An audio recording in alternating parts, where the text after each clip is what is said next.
ऐसी ही बेहतरीन कहानियाँ सुनने के लिए केपी नॉवल चैनल को लाइक, शेयर और सब्सक्राइब करें। आने वाली कहानियों के बारे में जानने के लिए हमारे टेलीग्राम से जुड़ें। लिंक डिस्क्रिप्शन में है। BTTH प्रतिभा से अजेय तक। अध्याय 61। आपके अनुरोधों को पूरा करना। कठिन काम मेरे ऊपर छोड़ दो। मूली और वुल्फहेड मर्सिनरी कंपनी के 20 या उससे ज्यादा सदस्य हंस पड़े जब उन्होंने देखा कि जियाओ यान लिटिल फेरी डॉक्टर के सामने हैवी जुबान रूलर के साथ खड़ा है, मानो वह उसे वीरतापूर्वक बचाने जा रहा हो। हा हा हा हा, ये छोटा बच्चा वास्तव में सोचता है कि वह सुंदरता को बचाने वाला नायक है। हा हा हा, वह संभवतः ये नहीं सोच सकता कि वह हम में से 20 से ज्यादा डू प्रैक्टिशनर्स को सिर्फ इसलिए हरा सकता है क्योंकि वह थोड़ा मजबूत है। मूली ने जियाओ यान को देखते हुए अपनी आंखों में मजाक भरी नजर से हंसा। इतनी कम उम्र में एक 2 स्टार डू प्रैक्टिशनर वास्तव में प्रतिभाशाली है, लेकिन दुर्भाग्य से प्रतिभाशाली लोग अक्सर कम उम्र में ही मर जाते हैं। उसकी नज़र कमरे में चमकते हुए सोने के सिक्कों के ढेर पर पड़ी और उसकी आंखों में लालच की झलक दिखाई दी। उसने अपने होंठ चाटे और मुस्कुराया, ठीक है, तुम दोनों ने जो कुछ भी यहाँ पाया है वह अब वुल्फहेड मर्सिनरी कंपनी का है। लिटिल फेरी डॉक्टर, अगर तुम मेरी बनने को तैयार हो तो मैं तुम्हारी जान बख्श सकता हूँ। चिंता मत करो, मैं तुम्हारे साथ अच्छा व्यवहार करूंगा, तुम्हारे उस सहायक के विपरीत जिसने तुम्हें धोखा दिया। लिटिल फेरी डॉक्टर यह सुनकर कांप उठी। उसका कोई परिवार नहीं था और उसके सबसे करीबी व्यक्ति उसका औषधीय सहायक था। उसने अपने सहायक से गुफा का जिक्र सिर्फ चलते चलते किया था और उसे कभी उम्मीद नहीं थी कि उसके सबसे करीबी व्यक्ति द्वारा उसे धोखा दिया जाएगा। वह महिला बहुत बेवकूफ़ थी, बस कुछ मीठे शब्द और उसने सब कुछ उगल दिया। लेकिन निश्चिंत रहो, मैंने उसे हमेशा के लिए चुप करा दिया है। वह तुम्हें फिर से धोखा नहीं देगी, मूली ने हल्की मुस्कान के साथ कहा। उसकी आंखों में क्रूरता का एक संकेत था। तुम कमीने, लिटिल फेरी डॉक्टर ने शाप दिया। मूली से इतनी निर्दयी होने की उम्मीद नहीं थी। म्यूली ने सज्जन की तरह अपना हाथ आगे बढ़ाया और आमंत्रित किया, आओ लिटिल फेरी डॉक्टर, सामान मुझे सौंप दो। मैं, म्यूली, कसम खाता हूं कि मैं तुम्हें कभी धोखा नहीं दूंगा। इन खजानों के साथ हमारी वुल्फहेड मर्सिनरी कंपनी निश्चित रूप से किंगशान टाउन पर हावी हो जाएगी और पड़ोसी शहरों को भी अपने कब्जे में ले लेगी। इस समय जियाओ यान से ज्यादा कोई भी बेमेल महसूस नहीं कर रहा था। उसने अपने भारी जुबान रूलर को एक शानदार अंदाज में खींचा और लिटिल फेरी डॉक्टर के सामने खुद को इस तरह से खड़ा किया कि ऐसा लग रहा था कि वह अकेले ही हजारों लोगों को रोक सकता है। फिर भी किसी ने उस पर ध्यान नहीं दिया। इस म्यूली ने अपना खलनायक का एक आलाप भी शुरू कर दिया और उसे बिल्कुल भी नज़रअंदाज नहीं किया। अफसोस, क्या तुमने कभी सोचा है कि शायद, बस शायद, तुम में से कोई भी आज रात जीवित नहीं बचेगा। जियाओ यान ने अजीब तरह से अपनी उंगली से अपने गाल को खरोंचा और सबसे नर्म लहजे में सबसे ज्यादा धमकी भरे शब्द कहे। अगर तुम्हें मरने की जल्दी है तो मैं तुम्हारी मदद कर सकता हूँ। तुम्हारे जैसे अनुभवहीन बच्चे को मारना मुश्किल नहीं होगा। मूली की मुस्कान में जानलेवा इरादे भरे हुए थे। जियाओ यान ने अपनी नाक को छुआ। किंगशान टाउन के लोगों की भोली भाली प्रकृति को देखकर उसे बहुत अच्छा लगा। वे वास्तव में उसके 2 स्टार डू प्रैक्टिशनर होने के दावे पर विश्वास करते थे, जिससे वह छोटा झूठा थोड़ा शर्मिंदा महसूस करता था। बच्चे, सामान सौंप दो और मैं तुम्हें एक पूरी लाश रखने दे सकता हूँ। छाती पर 3 सुनहरे सितारों वाला एक मोटा आदमी जियाओ यान के सामने आया और अपनी बड़ी छुरी थपथपाए। जियाओ यान ने कंधे उचकाए और उदासीनता से कहा, पूरा शरीर छोड़ने की जरूरत नहीं है, बस इसे जला दो। इस तरह से यह बहुत आसान है। ठीक है, जैसा तुम चाहो। उस तगड़े आदमी ने अपनी छुरी घुमाई। उसकी डुकी हुई एक पल में उछल गई जैसे ही उसने उसे अपने माथे की ओर घुमाया। जियाओ यान भावशून्य रहा, क्योंकि वह तेजी से नीचे गिरती छुरी को देख रहा था। उसने बस अपने भारी जुबान रूलर को हल्के से हिलाया। बेहद भारी रूलर ने छुरी को ऐसे मारा जैसे पत्थर अंडे से टकराता है और उसे टुकड़े टुकड़े करके चकनाचूर कर दिया। उसके बाद रूलर ने उस तगड़े आदमी के शरीर पर जोरदार धमाके के साथ वार किया। जबरदस्त बल ने तुरंत आदमी की पसलियों और हाथ की हड्डियों को चकनाचूर कर दिया और उसके अंग, प्रभाव को झेलने में असमर्थ, उसके अंदर फट गए। वह दीवार से टकरा गया, प्रभाव से मर गया। लिटिल फेरी डॉक्टर का मुंह इतना खुला हुआ था कि उसमें एक हंस का अंडा समा सकता था और वह उसे लंबे समय तक बंद नहीं कर पाए। ये बिल्कुल अविश्वसनीय था। ये प्राकृतिक शारीरिक शक्ति से कहीं परे था। वुल्फहेड मर्सिनरी कंपनी के सदस्यों के लिए उनके दिमाग में कुछ समय के लिए शॉर्ट सर्किट हो गया। वे समझ नहीं पाए कि अभी क्या हुआ था। एक 3 स्टार डू प्रैक्टिशनर, जिसे उनके समूह में मध्यम स्तरीय ताकत माना जाता था, एक ही वार में मारा गया था। इस दृश्य सदमे ने उन्हें अपने होश में आने में असमर्थ बना दिया। म्यूली का चेहरा राख हो गया क्योंकि वह जियो यान के भारी जुबान रूल को घूर रहा था। उसके हथियार से सावधान रहें, यह अजीब है और एक प्राचीन कलाकृति हो सकती है। जियो यान लगभग जोर से हंस पड़ा। उसे यकीन नहीं था कि यह उनकी जानकारी की कमी थी या विश्वास करने की उनकी अनिच्छा। ये तो बताने की ज़रूरत नहीं है कि भारी जुबान रूल उसकी डू क्यूई को दबा रहा था और उसके प्रदर्शन को प्रभावित कर रहा था।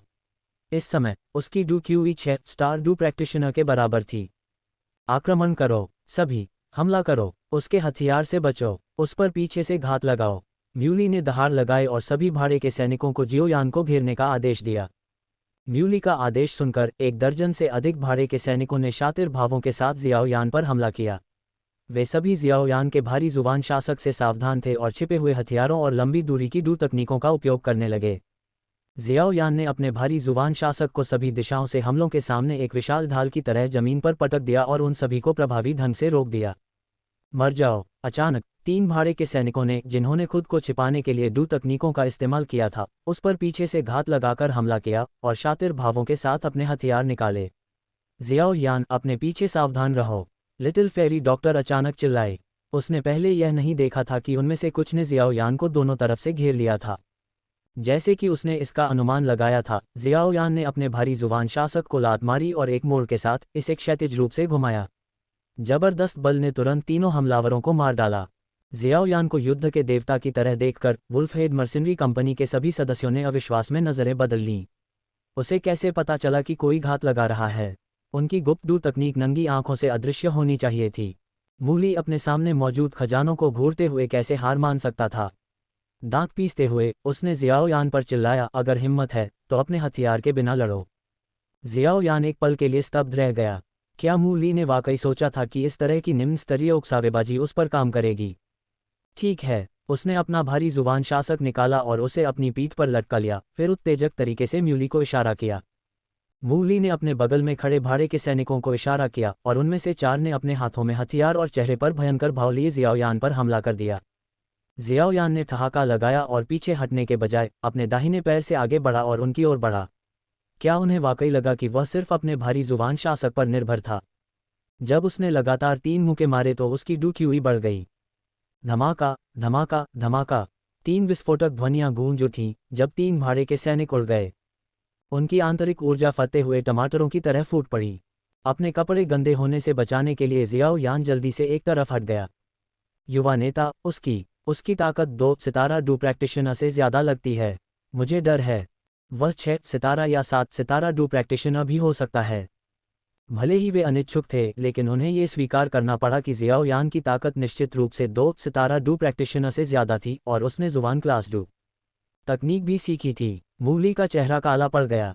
उसे अपने पिता के संसाधनों से जीवन भर सहारा मिला था और वह 28 साल की उम्र में ही 6 सितारा डू प्रैक्टिशनर के चरण तक पहुंच पाया था। जियाओयान की तुलना में वह कचरे के एक टुकड़े की तरह था। तुम में इतनी हिम्मत है कि तुम डू तकनीक का इस्तेमाल न करो। जियाओयान ने हल्के से मुस्कुराते हुए हाथों को अपनी पीठ के पीछे बांध लिया और सिर हिलाया, जरूर। जो कोई भी उसे मार सकता है, नहीं, यहां तक कि उसे घायल भी कर सकता है, उसे कंपनी की जुबान क्लास क्यू विधि की खेती करने की अनुमति दी जाएगी। वुल्फहेड मर्सिनरी कंपनी के सदस्यों ने नजरें बदली, उनकी आंखें अंतहीन लालच से भरी थीं। लोग धन की तलाश में मर जाते हैं, ठीक वैसे ही जैसे पक्षी भोजन की तलाश में मर जाते हैं। कुछ चीजें जोखिम के लायक होती हैं।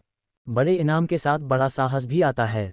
क्रोध की चीखें गूंज उठीं, जैसे तलवारें जियाओयान की ओर लुढ़कती हुई बिजली की तरह वार कर रही हों। जियाओयान के होंठ एक ठंडी मुस्कान में बदल गए जब उसने अपने दाहिने पैर से एक बड़ी तलवार को जमीन से उछाला और ब्लेड को लात मारी। उसके बाद एक सफ़ेद रोशनी की चमक आए और 4 सिर बड़े करीने से उनकी गर्दन से लुढ़क गए। बाकी दर्जन भर भाड़े के सैनिक पहले से ही डरे हुए थे। क्या ये बच्चा इंसान भी था? अगर तुम में हिम्मत है तो हथियार, डू तकनीक, अपनी बाहों और पैरों का इस्तेमाल मत करो। जियाओयान ने मूली को देखा, जो अपनी आंखों में एक मजाकिया भाव के साथ गिरने वाला था, फिर लापरवाही से अपने हाथों को अपनी पीठ के पीछे मोड़ लिया, क्रॉस लेग बैठ गया और मुस्कराते हुए कहा, ठीक है। यहाँ तक कि लिटिल फेरी डॉक्टर की खूबसूरत आंखें भी सदमे में चौड़ी हो गईं। यह मौत को आमंत्रित करने जैसा था। उसे काट डालो, तुम सब। आदेश सुनते ही सभी भाड़े के सैनिकों में पागलपन की लहर दौड़ गई। परिणामस्वरूप वे ज्वार की लहर की तरह जियाओयान की ओर दौड़ पड़े। जियाओयान ने इन हताश आत्माओं को अपनी ओर भागते हुए देखकर कोई दया नहीं दिखाई। एक शिकारी जो दूसरों का शिकार करने के लिए तैयार रहता है, उसे हमेशा शिकार बनने के लिए तैयार रहना चाहिए। उसकी काली काली आंखें खुल गईं और उसके भीतर से आध्यात्मिक शक्ति का एक विशाल प्रवाह फूट पड़ा। उच्च हुआंग वर्ग आत्मा कौशल, आत्मा प्रभाव। धमाका, धमाका, धमाका। एक पल में सभी भाड़े के सैनिकों की आंखें पीछे की ओर मुड़ गईं, उनके मुंह से झाग निकलने लगा और बिना किसी आवाज के वे अपनी जान गंवा बैठे। जियाओयान के लिए, जिसकी आध्यात्मिक अवस्था पहले से ही निम्न नश्वर अवस्था की महान पूर्णता तक पहुंच चुकी थी और मध्यवर्ती नश्वर अवस्था में प्रवेश करने वाली थी, इन भाड़े के सैनिकों की आध्यात्मिक शक्ति व्यावहारिक रूप से अस्तित्वहीन थी। क्या आपके पास कोई और अनुरोध है? मैं आपको बिना किसी पछतावे के मरने दे सकता हूँ। अध्याय 62, तीसरा स्टोन बॉक्स। आत्मा प्रभाव का स्तर अधिक नहीं था और इसे साधना कठिन नहीं था, खासकर जियाओयान जैसे विशेष रूप से मजबूत आध्यात्मिक शक्ति वाले किमियागर के लिए। इसके अलावा आत्मा प्रभाव की विनाशकारी शक्ति का डू तकनीक में उपयोगकर्ता की दक्षता से कोई लेना देना नहीं था, ये पूरी तरह से उपयोगकर्ता की आध्यात्मिक शक्ति और दूसरे पक्ष की शक्ति पर निर्भर करता था। आत्मा प्रशिक्षण विधियों या आत्मा कौशल के बारे में कुछ भी नहीं जानने वाले इन भाड़े के सैनिकों का सामना करते हुए जियाओयान का आत्मा प्रभाव अब केवल एक प्रभाव नहीं था, बल्कि ग्रिम रीपर की तरह था, एक भयानक आत्मा कौशल जो जीवन काटता था। सभी चीखें अचानक बंद हो गईं और पूरा मकबरा एक पल में शांत हो गया। लिटिल फेरी डॉक्टर इतनी भयभीत थी कि वह 2 कदम पीछे हट गई। उसकी खूबसूरत आंखें भय से चौड़ी हो गईं क्योंकि वह अपने सामने परिचित लेकिन अपरिचित आकृति को देख रही थी। क्या ये जियाओयान की असली ताकत थी? जियाओयान ने मूली को देखा, जो डर के मारे जमीन पर गिर पड़ा था, और धीरे धीरे कदम बढ़ाते हुए मुस्कुराया। क्या तुम्हारे पास कोई और अनुरोध है? बस बोलो, मैं हमेशा मृतकों के साथ उदार रहा हूँ। जियाओयान को आते देख मूली इतना डर गया कि उसने अपनी पैंट गीली कर दी। जीवन और मृत्यु के इस क्षण में उसने बाकी सब कुछ अनदेखा कर दिया। उसकी आवाज़ भयंकर और कांपती हुई थी क्योंकि वह चिल्लाया, तुम मुझे नहीं मार सकते। मेरे पिता वुल्फहेड मर्सिनरी कंपनी के नेता हैं। वह 2 स्टार डू मास्टर हैं। अगर तुम मुझे मारोगे तो वह तुम्हें धरती के छोर तक खदेड़ देगा। किंगशान टाउन में तुम्हारे लिए कोई जगह नहीं होगी।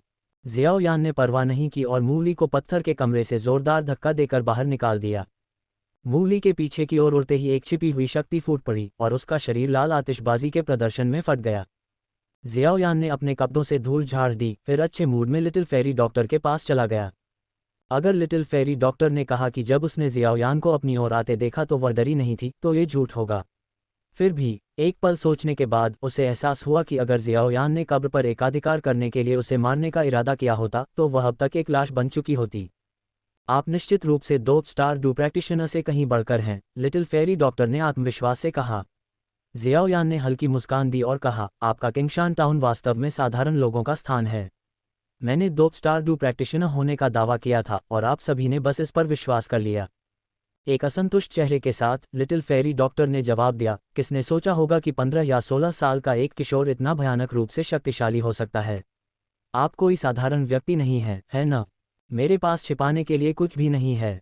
मैं जियाओयान हूँ, वुटान सिटी से जियाओ कबीले का छोटा कबीला नेता। अगर तुम कभी वुटान सिटी आओ तो जियाओ कबीले को मेरा नाम बता देना। मैं तुम्हारा साथ दूंगा। जियाओयान ने आत्मविश्वास से अपनी छाती थपथपाई। लिटिल फेरी डॉक्टर की भौहें थोड़ी सिकुड़ गईं।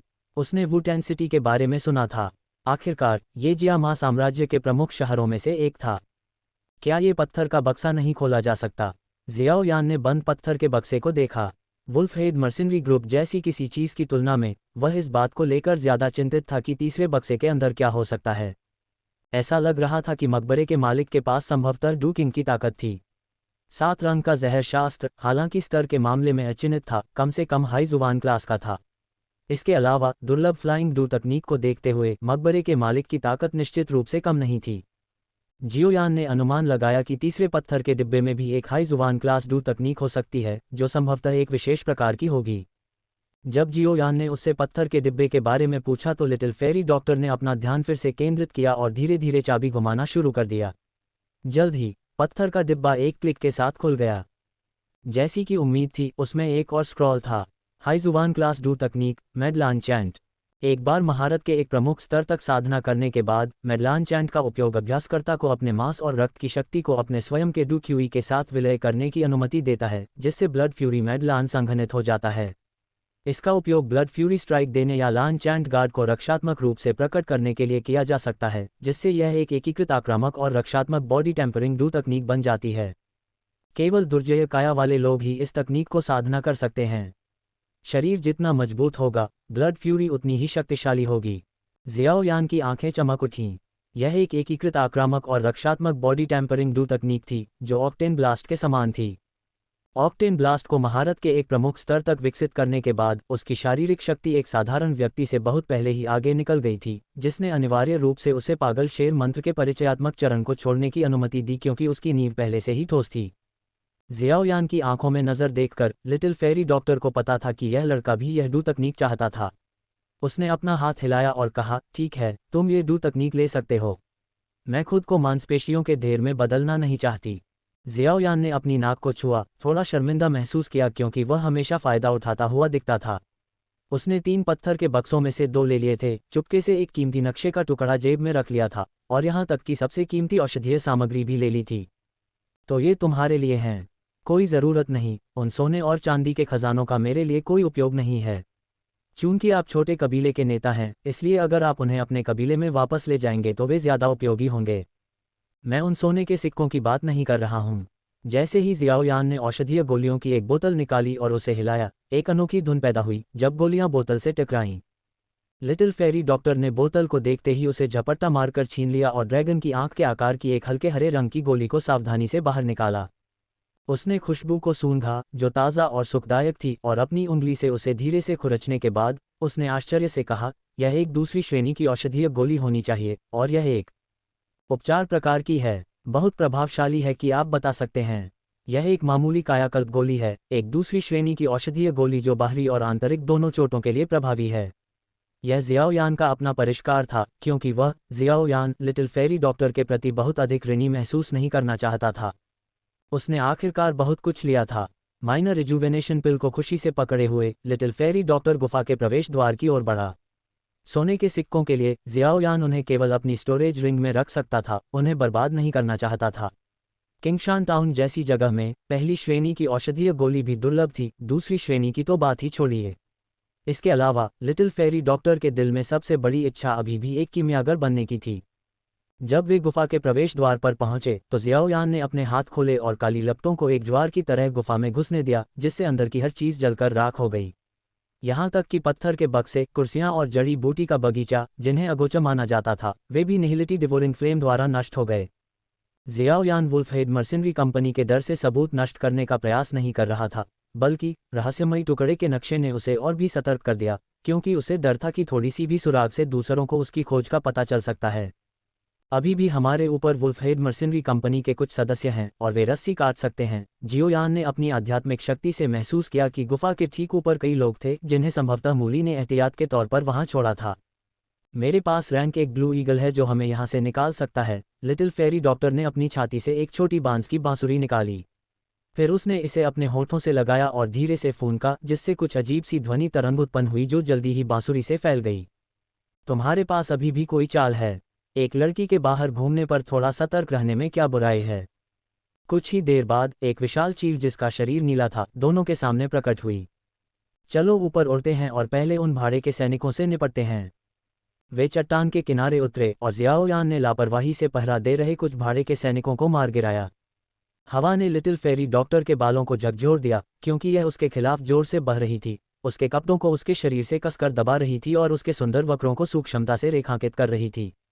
उसने अपनी पतली उंगलियों से अपने माथे से बालों के एक बिखरे हुए लट को ब्रश किया और जियाओयान की पीठ को देखा, ये जानते हुए कि अब उनके अलग होने का समय आ गया है। तुम कहाँ जाने की योजना बना रहे हो? जियाओयान ने अपने हाथों से धूल झाड़ने के बाद पूछा। लिटिल फेरी डॉक्टर ने हल्के से मुस्कुराते हुए कहा, मैं जड़ी बूटी इकट्ठा करने वाली टीम के पास वापस जा रहा हूँ। 1000 मेडिसिन हाउस का प्रभाव वुल्फहेड मर्सिनरी कंपनी से कम नहीं है, वे मेरे साथ कुछ भी करने की हिम्मत नहीं करेंगे।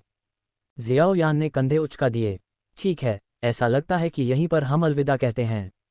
अब जब उसने 2 हाई जुबान क्लास डू तकनीकें हासिल कर ली थीं जो उसके लिए बिल्कुल उपयुक्त थीं, जियाओयान को स्पिरिट और गैदरिंग सोल तकनीक की खेती करने और 10,000 बीस्ट फ्लेम का पता लगाने पर ध्यान केंद्रित करने की ज़रूरत थी। ऐसा करने के लिए उसे मैजिक बीस्ट माउंटेन रेंज में और भी गहराई में जाना था। जियाओयान के व्यवहार को देखकर लिटिल फेरी डॉक्टर केवल अपना सिर हिला सकती थी, ब्लू ईगल पर छलांग लगा सकती थी और जड़ी बूटी इकट्ठा करने वाली टीम के शिविर में वापस जाने के लिए तैयार हो सकती थी। अगर तुम किसी ऐसी चीज़ में पड़ो जिसे तुम संभाल नहीं सकते तो अपने ब्लू ईगल को मैजिक बीस्ट माउंटेन रेंज में मुझे खोजने के लिए भेजो। लिटिल फेरी डॉक्टर के मुंह के कोनों पर हल्की सी मुस्कान उभरी और उसके दिल से एक लंबे समय से छूटी हुई गर्मजोशी उभरी। पहले अपना ख्याल रखना। उसने ब्लू ईगल को जड़ी बूटी इकट्ठा करने वाली टीम की दिशा में निर्देशित किया और उड़ गई, पीछे एक विशेष अर्थ से भरे शब्द छोड़ गई। जैसे ही वह आसमान में उड़ी, लिटिल फेरी डॉक्टर को अचानक कुछ याद आया। उसने अपने बैग से 7 रंग का जहर शास्त्र निकाला और खुद से बुदबुदाया, अजीब बात है, पहली बार जब मुझे ये 7 रंग का जहर शास्त्र मिला तो वह अजीब सा एहसास क्या था। अध्याय 63, शक्ति सुधार। 2 दिन बाद जियाओ यान ने अपनी याददाश्त में आध्यात्मिक मानचित्र का अनुसरण किया और जादुई जानवरों के पहाड़ों में गहराई तक चला गया। वह एक खड़ पर कूद गया और धीरे धीरे एक खड़ी चट्टान के पास पहुंच गया। काफी समय तक सावधानीपूर्वक चयन करने के बाद उसने आखिरकार जमीन से लगभग 4 से 5 मीटर ऊपर एक गुफा चुनी। सावधानी से कुछ नम और फिसलन वाली चट्टानों पर चढ़ते हुए वह एक बंदर की तरह फुर्ती से आगे बढ़ा और जल्दी से उस गुफा में प्रवेश किया जिसे उसने पहले चुना था। ये जगह खराब नहीं है। गुफा के अंदर थोड़ा ठंडा था लेकिन एक व्यक्ति के आराम से रहने के लिए पर्याप्त जगह थी। जियाओ यान ने आखिरकार अपनी शक्तिशाली आध्यात्मिक शक्ति का उपयोग करके क्षेत्र का पता लगाने और यह पुष्टि करने के बाद कि आसपास जादुई जानवरों के कोई निशान नहीं थे, आराम महसूस किया। उसने गुफा के प्रवेश द्वार को अवरुद्ध करने के लिए चट्टान के नीचे से एक बड़ी चट्टान खींची। फिर उसने अपनी भंडारण अंगूठी से एक कंबल और तकिया लिया और कुछ लकड़ी की छड़ियों का उपयोग करके एक साधारण सिंगल बेड बनाया। प्रकाश प्रदान करने के लिए एक विशेष चमकते रत्न का उपयोग करते हुए उसने गुफा में एक साधारण लेकिन कार्यात्मक रहने की जगह बनाई। जियो यान ने मनमाने ढंग से इस स्थान को अपने आधार के रूप में नहीं चुना था। हॉल ऑफ सोल्स के आध्यात्मिक मानचित्र ने 3 स्थानों को चिन्हित किया था जहां 10,000 जानवरों की ज्वाला होने का विश्वास था। वे सभी इस स्थान से बहुत दूर नहीं थे। वह इन 3 क्षेत्रों का धीरे धीरे पता लगाने के लिए इस गुफा को एक केंद्रीय बिंदु के रूप में उपयोग कर सकता था। हालांकि उसका वर्तमान स्थान अभी तक मैजिक बीस्ट माउंटेन रेंज के सबसे गहरे हिस्से में नहीं था, लेकिन वह पहले से ही रैंक 3 जादुई जानवरों का सामना कर चुका था, इस प्रकार उसे सावधानी से आगे बढ़ने के लिए मजबूर होना पड़ा। जियो यान ने धीरे धीरे ज्वाला मंत्र प्रसारित किया। ज्वाला मंत्र, जिसने शून्यता भक्षण ज्वाला की बीज ज्वाला को परिष्कृत किया था, अब निम्न जुबान श्रेणी क्यू विधि तक पहुंच गया था, जिससे उसकी डू क्यू तेज गति से संघनित हो गई। मैं पहले फ्लाइंग डू तकनीक की साधना करूंगा, बचने के साधन में महारत हासिल करना बेहतर है। जियो यान ने अपनी हथेली को पलटा और उसके हाथ में एक काला स्क्रॉल दिखाई दिया। यह उच्च जुबान श्रेणी की फ्लाइंग डू तकनीक थी जिसे उसने हासिल किया था। उड़ना, कौन सा युवा आसमान में उड़ने का सपना नहीं देखता।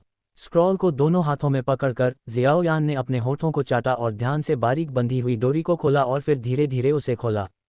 इस डू तकनीक का नाम ईगल विंग्स है, जिसे पर्पल क्लाउड विंग्स के नाम से भी जाना जाता है। मुझे, लेखक और कुछ दोस्तों को पर्पल क्लाउड ब्लैकफायर ईगल को सफलतापूर्वक पकड़ने में 3 साल लग गए। फिर दोनों पंखों को प्राप्त करने के लिए एक गुप्त विधि का उपयोग करके हम आखिरकार इस स्क्रॉल को बनाने में सक्षम हुए जो किसी को उड़ने वाली डू तकनीक सीखने की अनुमति देता है। अपने जीवन के अंत में मैंने इस डू तकनीक को बनाने के लिए डू क्यूई का उपयोग किया। याद रखें, इसे केवल एक व्यक्ति ही सीख सकता है। जियाओ यान ने पाया कि डू तकनीक स्क्रॉल में दर्शाए गए पर्पल क्लाउड विंग्स की जोड़ी में एक आत्मा समाहित थी। इस डू तकनीक को विकसित करने की शर्त पंखों से आध्यात्मिक हमले का सामना करने में सक्षम होना और पर्पल क्लाउड विंग्स को अपनी आत्मा में सफलतापूर्वक एकीकृत करना था। डू तकनीक के पूरे स्क्रॉल को पढ़ने के बाद जियाओ यान को लगा कि यह उड़ान तकनीक उसके लिए ही बनाई गई थी। इसके आरंभिक चरण में प्रवेश करना बहुत आसान लग रहा था। उसने धीरे से अपना हाथ बढ़ाया और स्क्रॉल पर पैटर्न को छुआ। तुरंत स्क्रॉल ने आध्यात्मिक शक्ति का एक विस्फोट किया जिसने उसे झकझोर दिया। मेरे साथ आत्मा का खेल खेल रहे हो। जियाओ यान ने एक ठंडी हंसी निकाली क्योंकि उसके शरीर से एक आध्यात्मिक हमला फूट पड़ा। स्पिरिट और गैदरिंग सोल टेक्निक और एक सोल स्किल की साधना करने के बाद उसने आसानी से उस खंडित उग्र आत्मा को वश में कर लिया जो स्क्रॉल के भीतर बंद थी, कौन जाने कितने समय से, बस कुछ ही आदान प्रदान में। पर्पल क्लाउड ब्लैकफायर ईगल के पास भी उसकी शक्तिशाली आध्यात्मिक शक्ति के आगे झुकने के अलावा कोई विकल्प नहीं था। एक बार जब ईगल ने समर्पण कर दिया तो उसकी पीठ पर एक गर्म धारा इकट्ठा हो गई और वहां एक जोड़ी काले ईगल पंख टैटू दिखाई दिए। उसने धीरे धीरे अपनी डू क्यूई को घुमाया, इसे अपनी पीठ पर इकट्ठा किया। फिर जलती हुई गर्मी के साथ लगभग 1.5 मीटर लंबे काले डू क्यूई पंखों की एक जोड़ी उसके पीछे दिखाई दी। पर्पल क्लाउड विंग्स को उड़ने में सक्षम बनाने के लिए काफी मात्रा में डू क्यूई की आवश्यकता होती है। सौभाग्य से ज्वाला मंत्र पहले से ही जुबान वर्ग तक विकसित हो चुका है। जियाओ यान ने पंखों को थोड़ा फड़फड़ाने के लिए नियंत्रित किया, जिससे उसके नीचे एक छोटा सा उठाने वाला बल बना। जैसे जैसे उसने और अधिक डू क्यूई इंजेक्ट किया, जोर धीरे धीरे बढ़ता गया, जिससे वह हवा में तैरने लगा। अपने वर्तमान डू मास्टर दायरे के डू क्यूई के साथ उसकी पूरी गति की उड़ान लगभग एक छोटी कार की गति के बराबर थी, लगभग 80 किलोमीटर प्रति घंटा। जियाओ यान की आंखें सख्त हो गईं और उसने अपने दिल में चिल्लाया, आग उठो। वूश! काली लपटों ने अचानक बैंगनी काले रंग के ईगल पंखों की जगह ले ली। शून्यता भक्षण करने वाली ज्वाला उसकी स्वीकृति आत्मा से बाहर निकली, उसके मध्याह्न रेखाओं से गुजरी और उसकी पीठ पर असाधारण रूप से बड़े काले अग्नि पंखों की एक जोड़ी बनाने के लिए इकट्ठा हुई। उन्होंने उसे एक दानव भगवान की तरह बना दिया। धमाका! काली लपटों को छोड़ने वाले जेट की तरह भयानक जोर ने जियाओयान को पूरी तरह से नियंत्रण खोने पर मजबूर कर दिया। इसने उसे एक चट्टान की दीवार से टकराया, जिसके परिणामस्वरूप एक बड़ी टक्कर लगी। Ouch ouch ouch! Nihility devouring flame के जुड़ने से शक्ति वास्तव में बहुत बढ़ गई है, लेकिन डूक्यूई का उपभोग उतना ही भयानक है। डूक्यूई के इनपुट को रोकने के बाद बैंगनी बादल पंख फिर से उसकी पीठ से चिपक गए और एक गहरे काले ईगल विंग टैटू में बदल गए। उड़ान की दूरी, शक्ति और मोड़ में महारत हासिल करने के लिए अधिक अभ्यास की आवश्यकता होगी।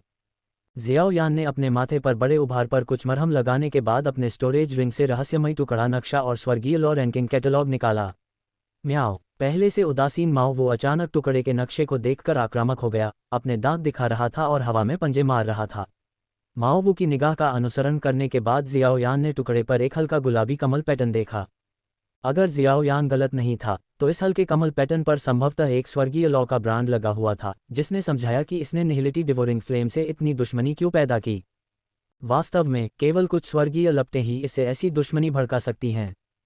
शुद्ध करने वाली राक्षसी कमल की लॉ, स्वर्गीय लॉ रैंकिंग में तीसरे स्थान पर। इसमें सभी चीज़ों को शुद्ध करने का विशेष प्रभाव है। राक्षसी लॉ कमल का आकार लेती है और हल्के गुलाबी रंग की होती है। क्या ये टुकड़ा नक्शा शुद्ध करने वाली राक्षसी कमल की लॉ के लिए एक खजाने का नक्शा हो सकता है? विस्मयादिबोधक चिन्ह उद्धरण चिन्ह। म्याओ! क्या आपको ऐसा लगता है? म्याओ! बहुत बुरा है कि यह केवल एक टुकड़ा है। पूरा नक्शा आदर्श होगा। जियाओयान ने आलस्य से खिंचाव किया और गुफा के प्रवेश द्वार पर एक चट्टान को हटा दिया, जिससे कोमल सूर्य की रोशनी भूमि को नहला सके। चट्टान से उसने मैजिक बीस्ट माउंटेन रेंज के दूर अंतहीन विस्तार को देखा, जो एक विशाल हरे ड्रैगन जैसा था। वह जंगली आदिम जैसे जीवन की कल्पना भी कर सकता था जो वह जीने वाला था। उसने अपने लिए 3 लक्ष्य निर्धारित किए थे। पहला, आध्यात्मिक मानचित्र पर पहचाने गए 3 स्थानों का पता लगाना था जहां अग्निगुण ऊर्जा असाधारण रूप से घनी थी। दूसरा लक्ष्य अपनी आत्मा प्रशिक्षण विधि स्पिरिट और गैदरिंग सोल तकनीक को महारत के एक छोटे स्तर तक विकसित करना, अपनी आध्यात्मिक अवस्था को मध्यवर्ती नश्वर अवस्था तक बढ़ाना और यह सुनिश्चित करना था कि वह तीसरे स्तर की औषधीय गोलियों को मजबूती से परिष्कृत कर सके। तीसरा लक्ष्य फ्लेम स्प्लिटिंग सुनामी और मैडलान चैंट को विकसित करना था, जिसमें बाद वाले को प्रभावी होने के लिए कम से कम महारत के एक बड़े स्तर तक पहुंचने की आवश्यकता थी। एक फुसफुसाहट के साथ बैंगनी बादल पंख जियाओयान के पीछे दिखाई दिए। उसने दोनों पैरों से किक मारी, पंख फड़फड़ाते हुए वह चट्टान से नीचे सरक गया और नीचे मैजिक बीस्ट माउंटेन रेंज के जंगल की ओर उड़ गया। वूहू! मैजिक बीस्ट माउंटेन रेंज, मैं आ रहा हूँ जियाओयान। दहाड़ दहाड़ दहाड़! एक आकृति को उतरते हुए देखकर रैंक 2 जादुई जानवर विशाल भालू दहाड़ता हुआ खड़ा हो गया और अपना विशाल पंजा उस पर लहराया। हा, ऐसा लगता है कि आज रात मेन्यू में भालू का पंजा है। मैंने बहुत दिनों से भालू का पंजा नहीं खाया है। Octane blast! ...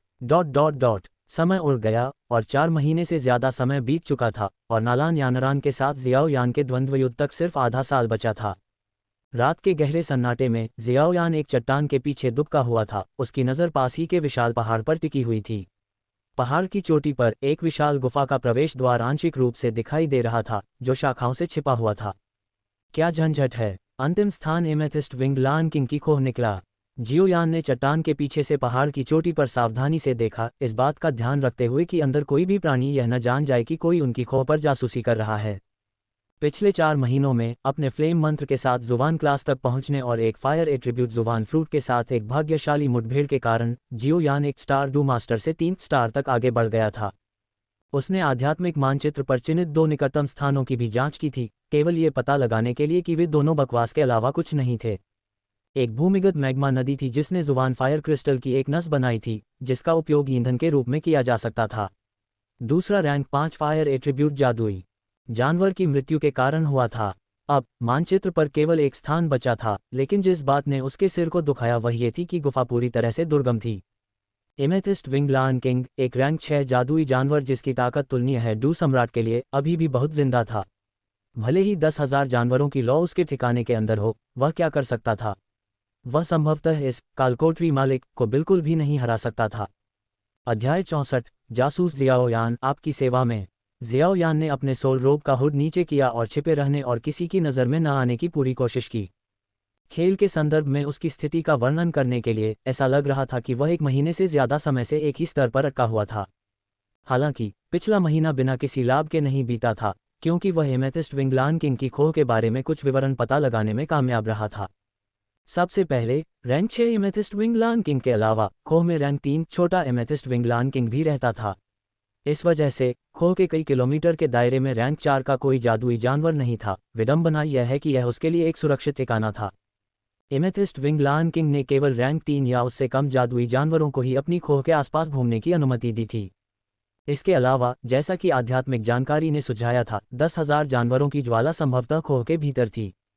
एक बार जियाओयान ने एक अवसर का फायदा उठाया था। जब नीलम पंख वाले शेर राजा शिकार करने के लिए बाहर गए थे, तब वह खोह के करीब चुपके से गया था और अपनी आध्यात्मिक समझ का उपयोग करके जांच की थी। वह भीतर एक बहुत सघन अग्निगुण ऊर्जा को महसूस कर सकता था। इसके अलावा अग्निगुण ऊर्जा का यह स्रोत बिखरा हुआ नहीं था, बल्कि केंद्रित था, जो संभवतः एक स्वर्गीय ज्वाला थी। आखिरकार, एक रैंक 6 जादुई जानवर के पास सही अवसर मिलने पर स्वर्गीय ज्वाला को रखने की शक्ति थी। क्या आत्माओं के हॉल से एक सम्राट को नियुक्त करने के लिए वास्तव में आत्मा अंक खर्च करना आवश्यक है? जियाओयान की अभिव्यक्ति गंभीर हो गई क्योंकि उसने अपने विकल्पों पर विचार किया।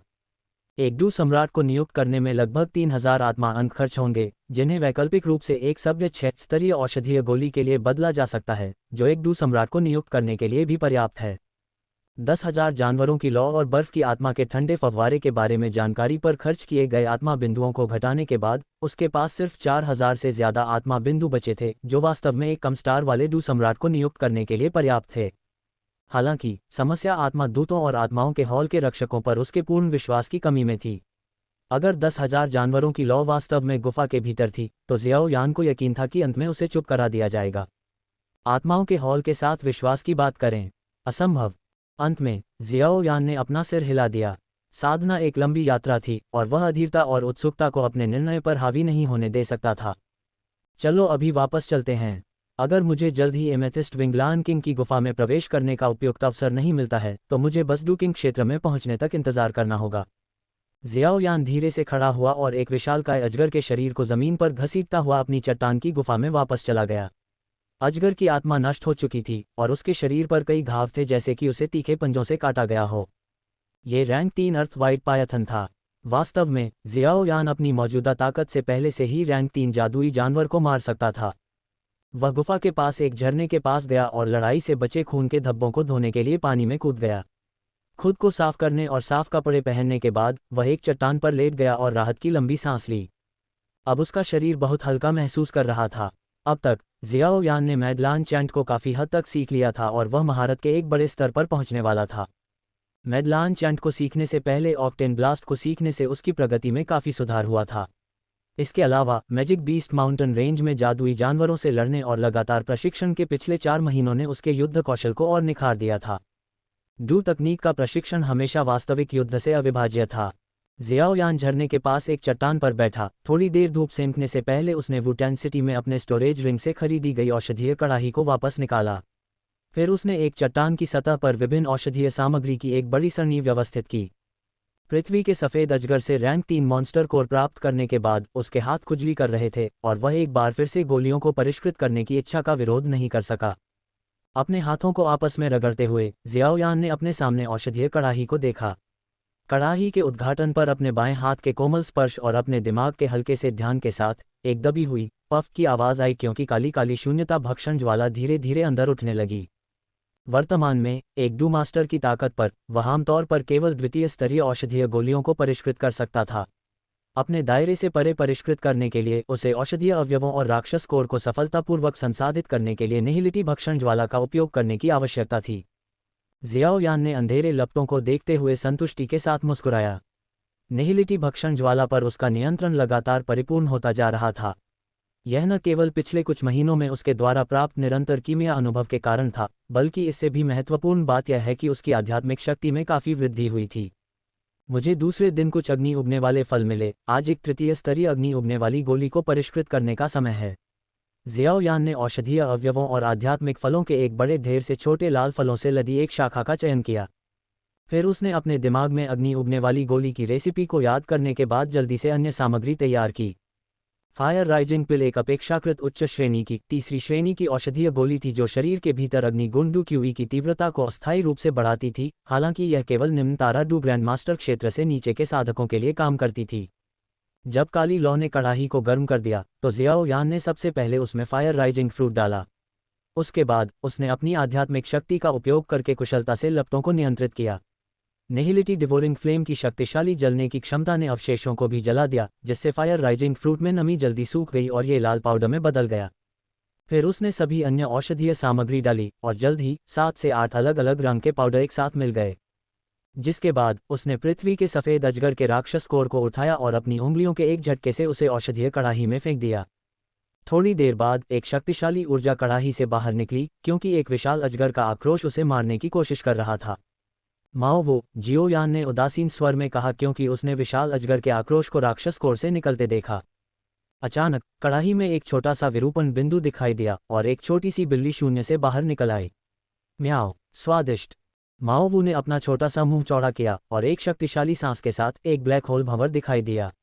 राक्षस कोर के भीतर छिपी नाराजगी को निहिलिटी भक्षण ज्वाला की बीज ज्वाला ने पूरी तरह से निगल लिया, जैसे कि यह एक नूडल हो जिसे निगला जा रहा हो। ये कुछ ऐसा था जिसे जियोयान ने पिछले कुछ महीनों की कीमिया में खोजा था। निहिलिटी भक्षण ज्वाला वास्तव में राक्षस कोर के भीतर जादुई जानवर आक्रोश के अवशेषों को निगल सकती है। इसके अलावा निहिलिटी भक्षण ज्वाला इस प्रकार के आक्रोश की विशेष रूप से शौकीन लग रही थी।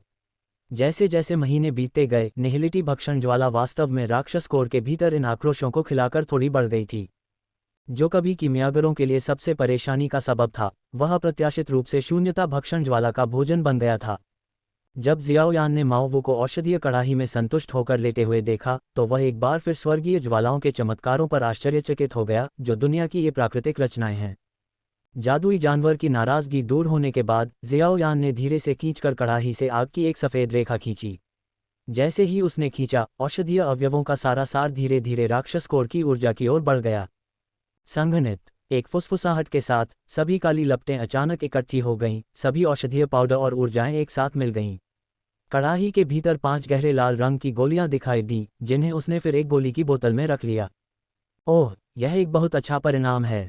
अब मेरे पास तीसरे दर्जे के कीमियागर की ताकत होनी चाहिए। जियोयान ने बोतल में गोल गोलियों का निरीक्षण करते हुए खुद को सिर हिलाया, अपनी कीमिया कौशल से काफ़ी संतुष्ट। धीरे धीरे खड़े होकर उसने एमेथिस्ट विंगलान किंग की गुफा की दिशा की ओर देखा और खुद से कहा, मैं 1 और महीने इंतजार करूंगा। अगर अभी भी कोई रास्ता नहीं है तो मुझे तब तक इंतजार करना होगा जब तक मेरी ताकत डू स्पिरिट क्षेत्र तक नहीं पहुंच जाती, ब्लड लॉर्ड्स एसेंस पिल को परिष्कृत नहीं कर लेता और बोन चिलिंग फ्लेम को आत्मसात करने के बाद वापस नहीं आ जाता। जियाओयान को अब अस्थि द्रुतशीतन ज्वाला द्वारा उत्सर्जित ऊर्जा को अवशोषित करने की आवश्यकता नहीं थी। वह थोड़ी सी ऊर्जा अब उसके किसी काम की नहीं थी। वह अब रक्त कमल सार गोली को परिष्कृत करने और डू स्पिरिट क्षेत्र में अपनी ताकत बढ़ाने का इंतजार कर रहा था, जिसके बाद वह सीधे अस्थि द्रुतशीतन ज्वाला को भस्म कर देगा। तब तक वह अपनी पहली सच्ची, पूरी तरह से निर्मित स्वर्गीय ज्वाला को प्राप्त कर लेगा। अपने बाएं हाथ में शून्यता भक्षण ज्वाला और अपने दाहिने हाथ में अस्थि द्रुतशीतन ज्वाला के साथ वह जियाओयान अजेय हो जाएगा। उसे उम्मीद नहीं थी कि घटनाओं का मोड़ इतनी जल्दी आ जाएगा। बस 3 दिन बाद एक अवसर खुद ही सामने आ गया। ... गर्जना गर्जना गर्जना। आसमान से एक भयंकर गर्जना गूंजी। मानव महिला, तुम मौत को आमंत्रित कर रही हो। विशाल नीलम पंख वाले शेर राजा ने दहाड़ते हुए आश्चर्यजनक रूप से मानव भाषा में बात की। जियाओयान जल्दी से गुफा से दूर एक चट्टान के पीछे छिप गया, अपने सोल रोब के हुड को नीचे किया ताकि वह केवल एक छोटा सा छेद देख सके जिससे वह आकाश में झांक सके। एक डू सम्राट नीलम पंख वाले शेर राजा को चुनौती देने आया है। विस्मयादिबोधक चिन्ह उद्धरण। जियाओयान ने देखा कि एक महिला डू सम्राट नीलम पंख वाले शेर राजा के खिलाफ विपरीत दिशा में लड़ रही है। उसने एक सादी पोशाक पहनी हुई थी जो उसके कामुक शरीर को गले लगा रही थी और उसने एक अजीब दिखने वाली लंबी तलवार चलाई जो हरे रंग की रोशनी उत्सर्जित कर रही थी। उसके काले बालों को एक शानदार दिखने वाले फीनिक्स एक्सेसरी द्वारा जगह दी गई थी। उसके सुंदर और गतिशील चेहरे पर एक शांत भाव था। हवा के गुणों वाले डूक्यूई पंखों की एक जोड़ी उसके पीछे फड़फड़ा रही थी। ये तथ्य कि वह रैंक 6 जादुई जानवर के सामने अभी भी शांत थी, उसकी ताकत के बारे में बहुत कुछ कहती है। जियाओयान की भौहें सिकुड़ गईं जब उसने इस प्रतिष्ठित और सुंदर महिला को देखा, क्योंकि उसे लगा कि वह पहचान गया है कि यह महिला कौन थी। वह पर्वत श्रृंखला जहां वह स्थित था, अभी भी जियामा साम्राज्य की सीमाओं के भीतर थी। जियामा साम्राज्य के 10 मजबूत लोगों में से केवल 3 डू सम्राट थे और उनमें से केवल एक महिला डू सम्राट थी जिसके पास पवन विशेषता डू क्यूई थी। यहाँ तक कि पड़ोसी चूयू साम्राज्य में भी ऐसा कोई व्यक्ति नहीं था। इस डू सम्राट की पहचान लगभग स्पष्ट थी। वह मिस्टी क्लाउड संप्रदाय की वर्तमान संप्रदाय नेता और नालन यानरान की गुरु युन यू है। अध्याय 65 सहयोग। हालांकि जियोयान का निष्कर्ष उसके अपने तर्क और संदेह पर आधारित था, लेकिन वह वास्तव में इसके बारे में 90% निश्चित था। ऐसा इसलिए था क्योंकि वह एक बार मितीर नीलामी घर में नालान यानरान और मिस्टी क्लाउड संप्रदाय के बारे में पूछताछ करने गया था, जब वह रोमांटिक स्वतंत्रता की अपनी अवधारणा को बढ़ावा देने के लिए आई थी। याफी के वर्णन के अनुसार मिस्टी क्लाउड संप्रदाय एक समय में गौरवशाली था, जिसके संस्थापक युनपो तियान के पास अथाह शक्ति थी। हालांकि युनपो तियान की मृत्यु के बाद संप्रदाय गिरावट की स्थिति में था। ये केवल वर्तमान संप्रदाय नेता युन के उदय के साथ ही था कि मिस्टी क्लाउड संप्रदाय ने अपने पूर्व गौरव को कुछ हद तक पुनः प्राप्त करना शुरू किया। ऐसा नहीं था कि युन की साधना पिछले संप्रदाय नेता युन शान से अधिक थी, बल्कि उसकी प्रतिभा थी। युन सभी संप्रदाय नेताओं में से सबसे तेज थी जो डू सम्राट क्षेत्र में प्रवेश करती थी। यहाँ तक कि युनपो तियान की सफलता की गति भी उसकी तरह तेज नहीं थी। हालांकि इस दुनिया में कोई कैमरा नहीं था, याफी के विवरण के आधार पर उसे पूरा यकीन था कि उसके सामने खड़ी महिला युन थी। धुंधले बादल संप्रदाय की संप्रदाय नेता यहाँ अकेली क्या कर रही है? जियोयान ने अपनी भौहें सिकोड़ लीं, यह महसूस करते हुए कि स्थिति उतनी सरल नहीं थी जितनी लग रही थी। मैं महामहिम का बैंगनी आत्मा क्रिस्टल उधार लेना चाहता हूँ। युन की खूबसूरत आंखें नीलम पंख वाले शेर राजा पर टिकी हुई थीं। उसके लाल होंठ थोड़े से खुले हुए थे क्योंकि वह एक जेड प्लेट पर गिरते मोतियों की तरह स्पष्ट और मधुर आवाज में बोल रही थी। बैंगनी आत्मा क्रिस्टल, मेरे जैसे लोग हर 20 साल में अपने शरीर से केवल एक छोटा सा टुकड़ा बहाते हैं। क्या आपको लगता है कि आप इसे मांग सकते हैं? नीलम पंख वाले शेर राजा ने मजाक करते हुए कहा। मैं इसे आपकी ज़रूरत की किसी चीज़ के बदले में दे सकता हूँ। युन की आवाज़ में जोश था। ठीक है, जब तक तुम मुझे बॉडी ट्रांसफॉर्मेशन पिल ला कर दोगे, मैं तुम्हें पर्पल स्पिरिट क्रिस्टल दूंगा। ये सुनकर एमेथिस्ट विंग लान किंग तुरंत हंसने लगा। एमेथिस्ट विंग लान किंग द्वारा मांगी गई गोली सुनकर जियोयान ने अपनी आंखें घुमाईं। शेरों की भूख बड़ी होती है, ये बात सच थी। आपको ये जानना होगा कि बॉडी ट्रांसफॉर्मेशन पिल 7वीं श्रेणी की औषधीय गोली थी। ऐसी गोली कुलीन डू पूर्वजों के दिलों को भी झकझोरने के लिए पर्याप्त थी। ये गोली अनगिनत रैंक 6 और यहाँ तक कि रैंक 7 जादुई जानवरों को भी उन्माद में डालने के लिए पर्याप्त शक्तिशाली थी, क्योंकि इनमें से सिर्फ एक गोली रखने से वे अपने जानवर रूप को पूरी तरह से त्याग सकते थे। उसके बाद उनके पास एक जादुई जानवर की लंबी उम्र और एक इंसान की खेती की प्रतिभा होगी। इन दो विशेषताओं के संयुक्त प्रभाव संभावित रूप से एक रूपांतरित जादुई जानवर को डू वेनेरेट या यहाँ तक कि एक डू संत के महान स्तरों तक बढ़ा सकते हैं। ये तो बताने की ज़रूरत नहीं है कि निम्न स्तर के डू सम्राट युन ऐसी गोली नहीं बना सकते थे, और यहाँ तक कि पूरा मिस्टी क्लाउड संप्रदाय भी ऐसी गोली नहीं बना सकता था। अगर आप इसे नहीं देना चाहते हैं तो सीधे कह दें। क्यों इधर उधर की बातें कर रहे हैं? जैसा कि अपेक्षित था, युन ने धीरे से अपना सिर हिलाया और कहा, मुझे खेद है, मेरे पास बॉडी ट्रांसफॉर्मेशन पिल नहीं है। क्या हम इसे किसी और चीज़ से बदल सकते हैं? जियाओयान ने खुद को सिर हिलाया। पर्पल स्पिरिट क्रिस्टल का एक टुकड़ा सबसे अच्छे से 5वीं स्तर की औषधीय गोली के बराबर है। यहाँ तक कि यह भी इसके मूल्य को बढ़ा चढ़ाकर पेश कर सकता है। इसे 7वीं स्तर की औषधीय गोली से कैसे बदला जा सकता है? अचानक उसके दिमाग में एक लाइट बल्ब चमक उठा। उसे याद आया कि उसके पास अपनी स्टोरेज रिंग में पर्पल क्रिस्टल पिल नामक 5वीं स्तर की औषधीय गोली की रेसिपी है, जिसका मुख्य घटक पर्पल स्पिरिट क्रिस्टल था।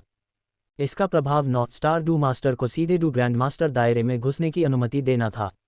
डू ग्रैंडमास्टर बनने पर कवच बनाने के लिए इस्तेमाल की जाने वाली डू क्यूई को बैंगनी क्रिस्टल की एक परत के साथ लेपित किया जाएगा, जो इसकी रक्षा को काफ़ी हद तक बढ़ा देगा। 1 मिनट रुको, क्या वह नालन यानरान की मास्टर नहीं है? वह लड़की जो रोमांटिक स्वतंत्रता की अवधारणा का अनुसरण करती है, वह डू ग्रैंडमास्टर क्षेत्र में प्रवेश करने वाली है। जियाओयान को घबराहट की एक झलक महसूस हुई। नालन यानरान की खेती में सुधार की गति उसकी उम्मीदों से परे थी। उसे रद्दीकरण से कोई आपत्ति नहीं थी, लेकिन अगर इसका मतलब द्वंद्व हारने के बाद बाहर निकाला जाना था तो नहीं। तब वह अपना चेहरा कहाँ रखेगा? क्या ये गोलियों की वजह से हो सकता है? इसमें कोई संदेह नहीं है कि यह गोलियों की वजह से था। जियाओयान यह नहीं भूली थी कि जब नालान यानरान सगाई तोड़ने के लिए जियाओ कबीले में आई थी, तो उसने मुआवजे के तौर पर पिल किंग बूहे द्वारा परिष्कृत एक 4 स्तरीय क्यूई गैदरिंग पिल भेंट की थी। अब देखिए कि युन क्या कर रही थी। कीमिया सामग्री इकट्ठा करने के लिए अकेले खतरनाक इलाकों में जा रही थी। उसने रैंक 6 जादुई जानवर की मांद के पास जाने की भी हिम्मत की। उसकी रक्षा के लिए आगे एक सम्राट मास्टर था और उसकी साधना को बेहतर बनाने के लिए गोलियों को परिष्कृत करने के लिए पीछे एक 6 स्तरीय कीमियागर था। क्या ये समर्थन किसी भी जन्मजात साधना प्रतिभा से ज्यादा मीठा नहीं था? एक मास्टर के रूप में सम्राट का होना काफी कुछ है न? जियाओयान ने अपने होठों को सिकोड़ा, उसके विचारों में खटास की झलक थी।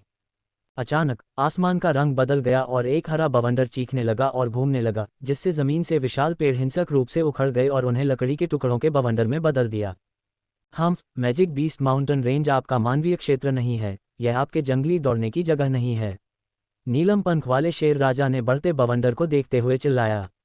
उसके विशाल जबड़े से एक धीमी गड़गड़ाहट गूंजी, जो पूरे पर्वत श्रृंखला में गूंज उठी। सम्राटों के बीच एक लड़ाई।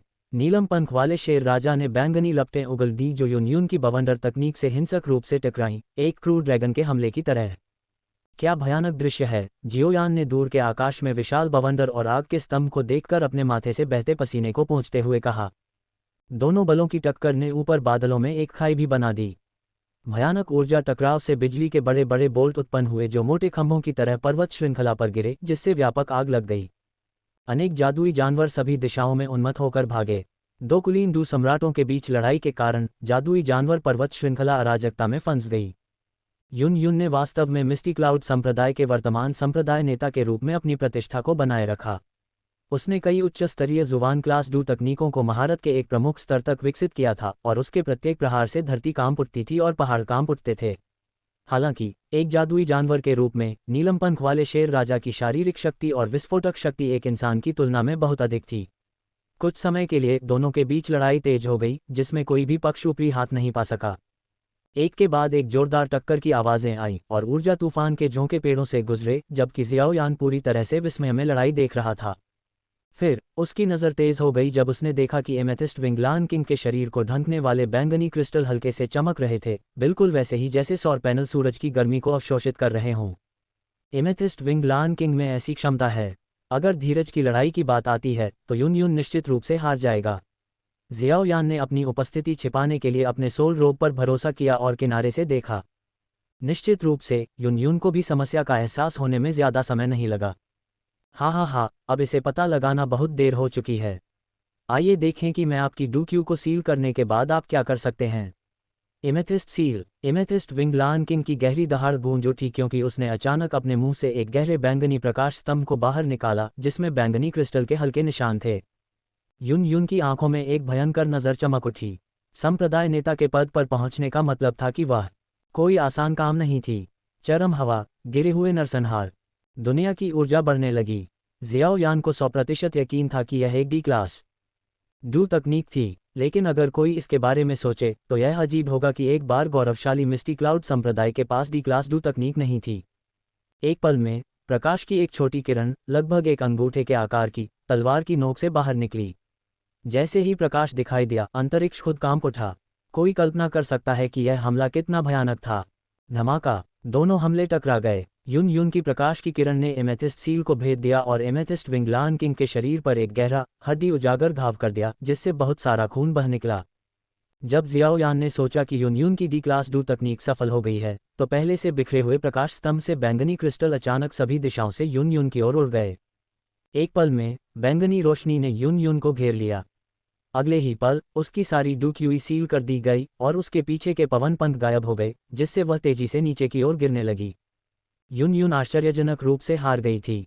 जियोयान ने अपनी भौहें सिकोड़ ली क्योंकि वह गंभीर रूप से घायल नीलम पंख वाले शेर राजा को देख रहा था। भले ही शेर राजा बुरी तरह से घायल हो गया था, लेकिन एक सम्राट को मारना मुश्किल नहीं होगा जिसकी डूक्यूई सील कर दी गई थी। उसने जल्दी से अपने दिमाग में स्थिति का विश्लेषण किया। यून उसके लिए एक अजनबी थी, लेकिन अगर वह गुफा में प्रवेश करना चाहता था तो उसके जैसा एक सम्राट एक अच्छा सहायक होगा। उसे उस पर एहसान करने देने का मतलब एक मुफ्त सम्राट सहायक प्राप्त करना हो सकता था। यह एक दांव लगाने लायक था। अध्याय 66, शून्यता भक्षण ज्वाला की शक्ति। एक जोरदार धमाके के साथ नीलम पंख वाले शेर राजा ने पहाड़ की ढलान पर जोरदार टक्कर मारी।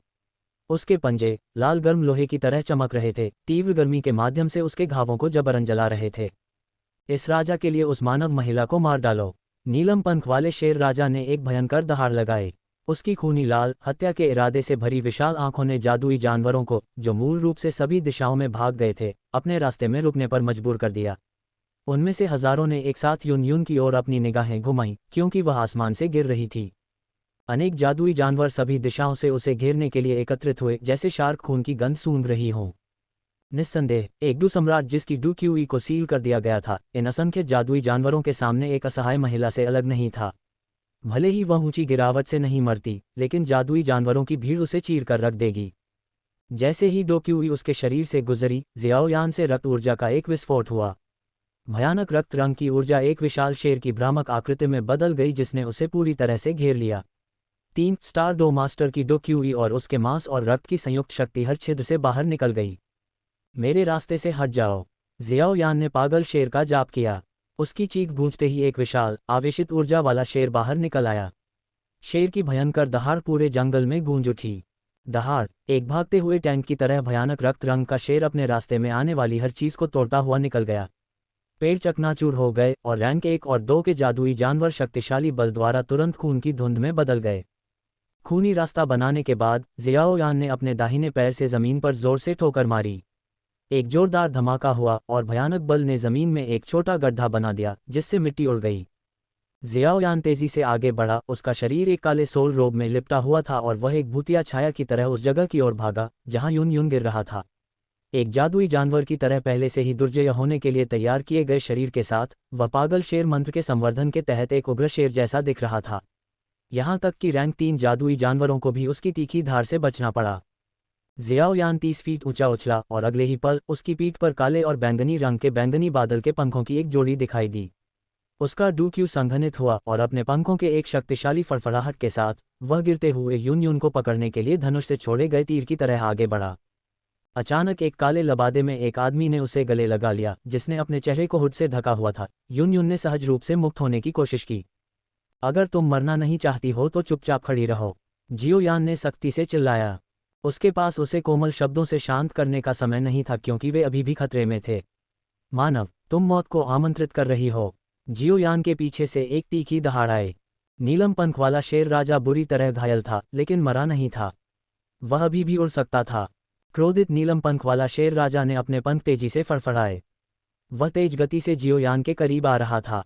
जियोयान जानता था कि अपने डू मास्टर की साधना के साथ उड़ान तकनीकों पर भरोसा करने से वह रैंक 6 नीलम पंख वाले शेर राजा से तेज नहीं हो जाएगा। उसकी आंखों में एक भयंकर नजर चमक उठी जब उसने एक हाथ से यून यून को उसकी पीठ पर कसकर पकड़ लिया, उसे अपने पास खींच लिया और उनके शरीर एक साथ चिपक गए। तुम, यून यून के गालों पर लाली छा गई। वह पहले कभी किसी पुरुष के इतने करीब नहीं आई थी। इससे पहले कि यून यून को प्रतिक्रिया करने का समय मिलता, जियाओयान तुरंत हवा में घूम गया। उसकी नज़र तेज हो गई क्योंकि उसके शरीर से आध्यात्मिक शक्ति का एक शक्तिशाली उछाल निकला। आत्मा प्रभाव, एक धमाके के साथ जियाओयान का दिमाग कुछ पल के लिए चक्कर से हिल गया। भले ही नीलम पंख वाला शेर राजा एक जादुई जानवर था जिसमें आत्मा की खेती कम थी, फिर भी यह एक रैंक 6 जादुई जानवर था जिसकी आत्मा समय के साथ धीरे धीरे मजबूत होती गई थी। जियाओयान की आध्यात्मिक शक्ति दूसरे पक्ष की तुलना में कम थी। दहाड़ दहाड़ दहाड़, नीलम पंख वाले शेर राजा ने अनुमान नहीं लगाया होगा कि जियाओयान के पास एक आत्मा कौशल था।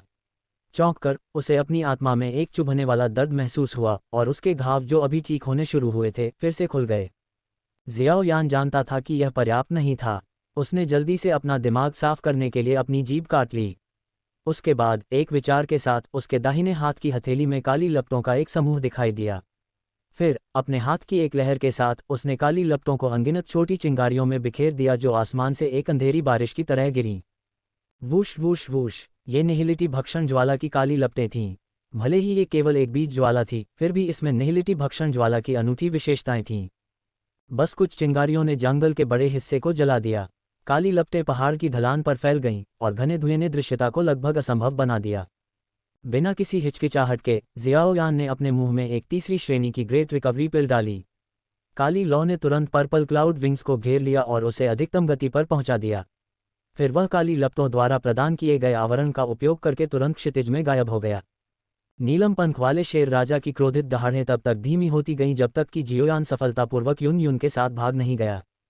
नीलम पंख वाले शेर राजा ने अपने क्षेत्र में जलती हुई काली लपटों को गंभीर भाव से देखा। इन लपटों को पानी से नहीं बुझाया जा सकता था। उन्हें जबरन जलाने के लिए उसे अपनी नीलम लौ का इस्तेमाल करना होगा। ये काली लौ इतनी कमजोर लगती है, फिर भी यह इतनी खतरनाक रूप से शक्तिशाली क्यों लगती है? ये किस तरह की लौ है? नीलम पंख वाले शेर राजा को संदेह था कि अगर दूसरे पक्ष की ताकत उसकी अपनी ताकत के बराबर थी तो उसे डर था कि उसकी अपनी नीलम लॉ भी इस रहस्यमयी काली लॉ से भस्म हो सकती है। दूसरी तरफ पूरी तरह से थका हुआ जियोयान अपनी डुक्यूई का उपयोग करके मुश्किल से गुफा में वापस जाने में कामयाब रहा। यून यून का चेहरा पहले से ही सीलबंद डुक्यूई के कारण पीला था, लेकिन तीव्र डुक्यूई खपत से थका हुआ जियोयान और भी पीला था। जियाओयान ने अपने सोल रोब का हुड उठाया, जिससे उसका चेहरा युवा दिखाई दिया, और वह अपनी डुक्यूई को वापस पाने के लिए ग्रेट रिकवरी पिल को पचाने के लिए जमीन पर क्रॉस लेग करके बैठ गया। उसने पास में खड़े यून यून को सतर्क भाव से देखा और खुद को शांत भाव से बोलने के लिए मजबूर किया। चट्टान पर एक गुफा है जहां तुम अपने कपड़े बदल सकते हो। डुक्यूई के बिना भी तुम वहां चढ़ने में सक्षम हो सकते हो। यून यून का सुंदर चेहरा उसके शब्दों पर लाल हो गया और सहज रूप से उसके शरीर को ढक लिया। एमेथिस्ट विंग लायन किंग के साथ लड़ाई का हर सेकंड खतरे से भरा था। उसके शरीर पर पहले से ही कई घाव थे और उसके कपड़े फटे हुए थे, जिनमें एमेथिस्ट फ्लेम द्वारा जलाए गए कई छेद थे। उसकी गोरी त्वचा छेदों से झांक रही थी, जो आकर्षण के अनजाने प्रदर्शन को प्रकट कर रही थी। सादे कपड़े में बदलने के बाद वह और भी अधिक राजसी और गरिमा में लग रही थी। उसकी भौहें थोड़ी सिकुड़ी हुई थीं। उसे एहसास हुआ कि वह जल्द ही एमेथिस्ट विंग लायन किंग की सील नहीं तोड़ पाएगी। फिर उसने उत्सुकता से जियाओयान की ओर देखा, जो उसके बगल में अपनी डुक्यू को बहाल करने के लिए अपनी क्यूई विधि का प्रयोग कर रहा था।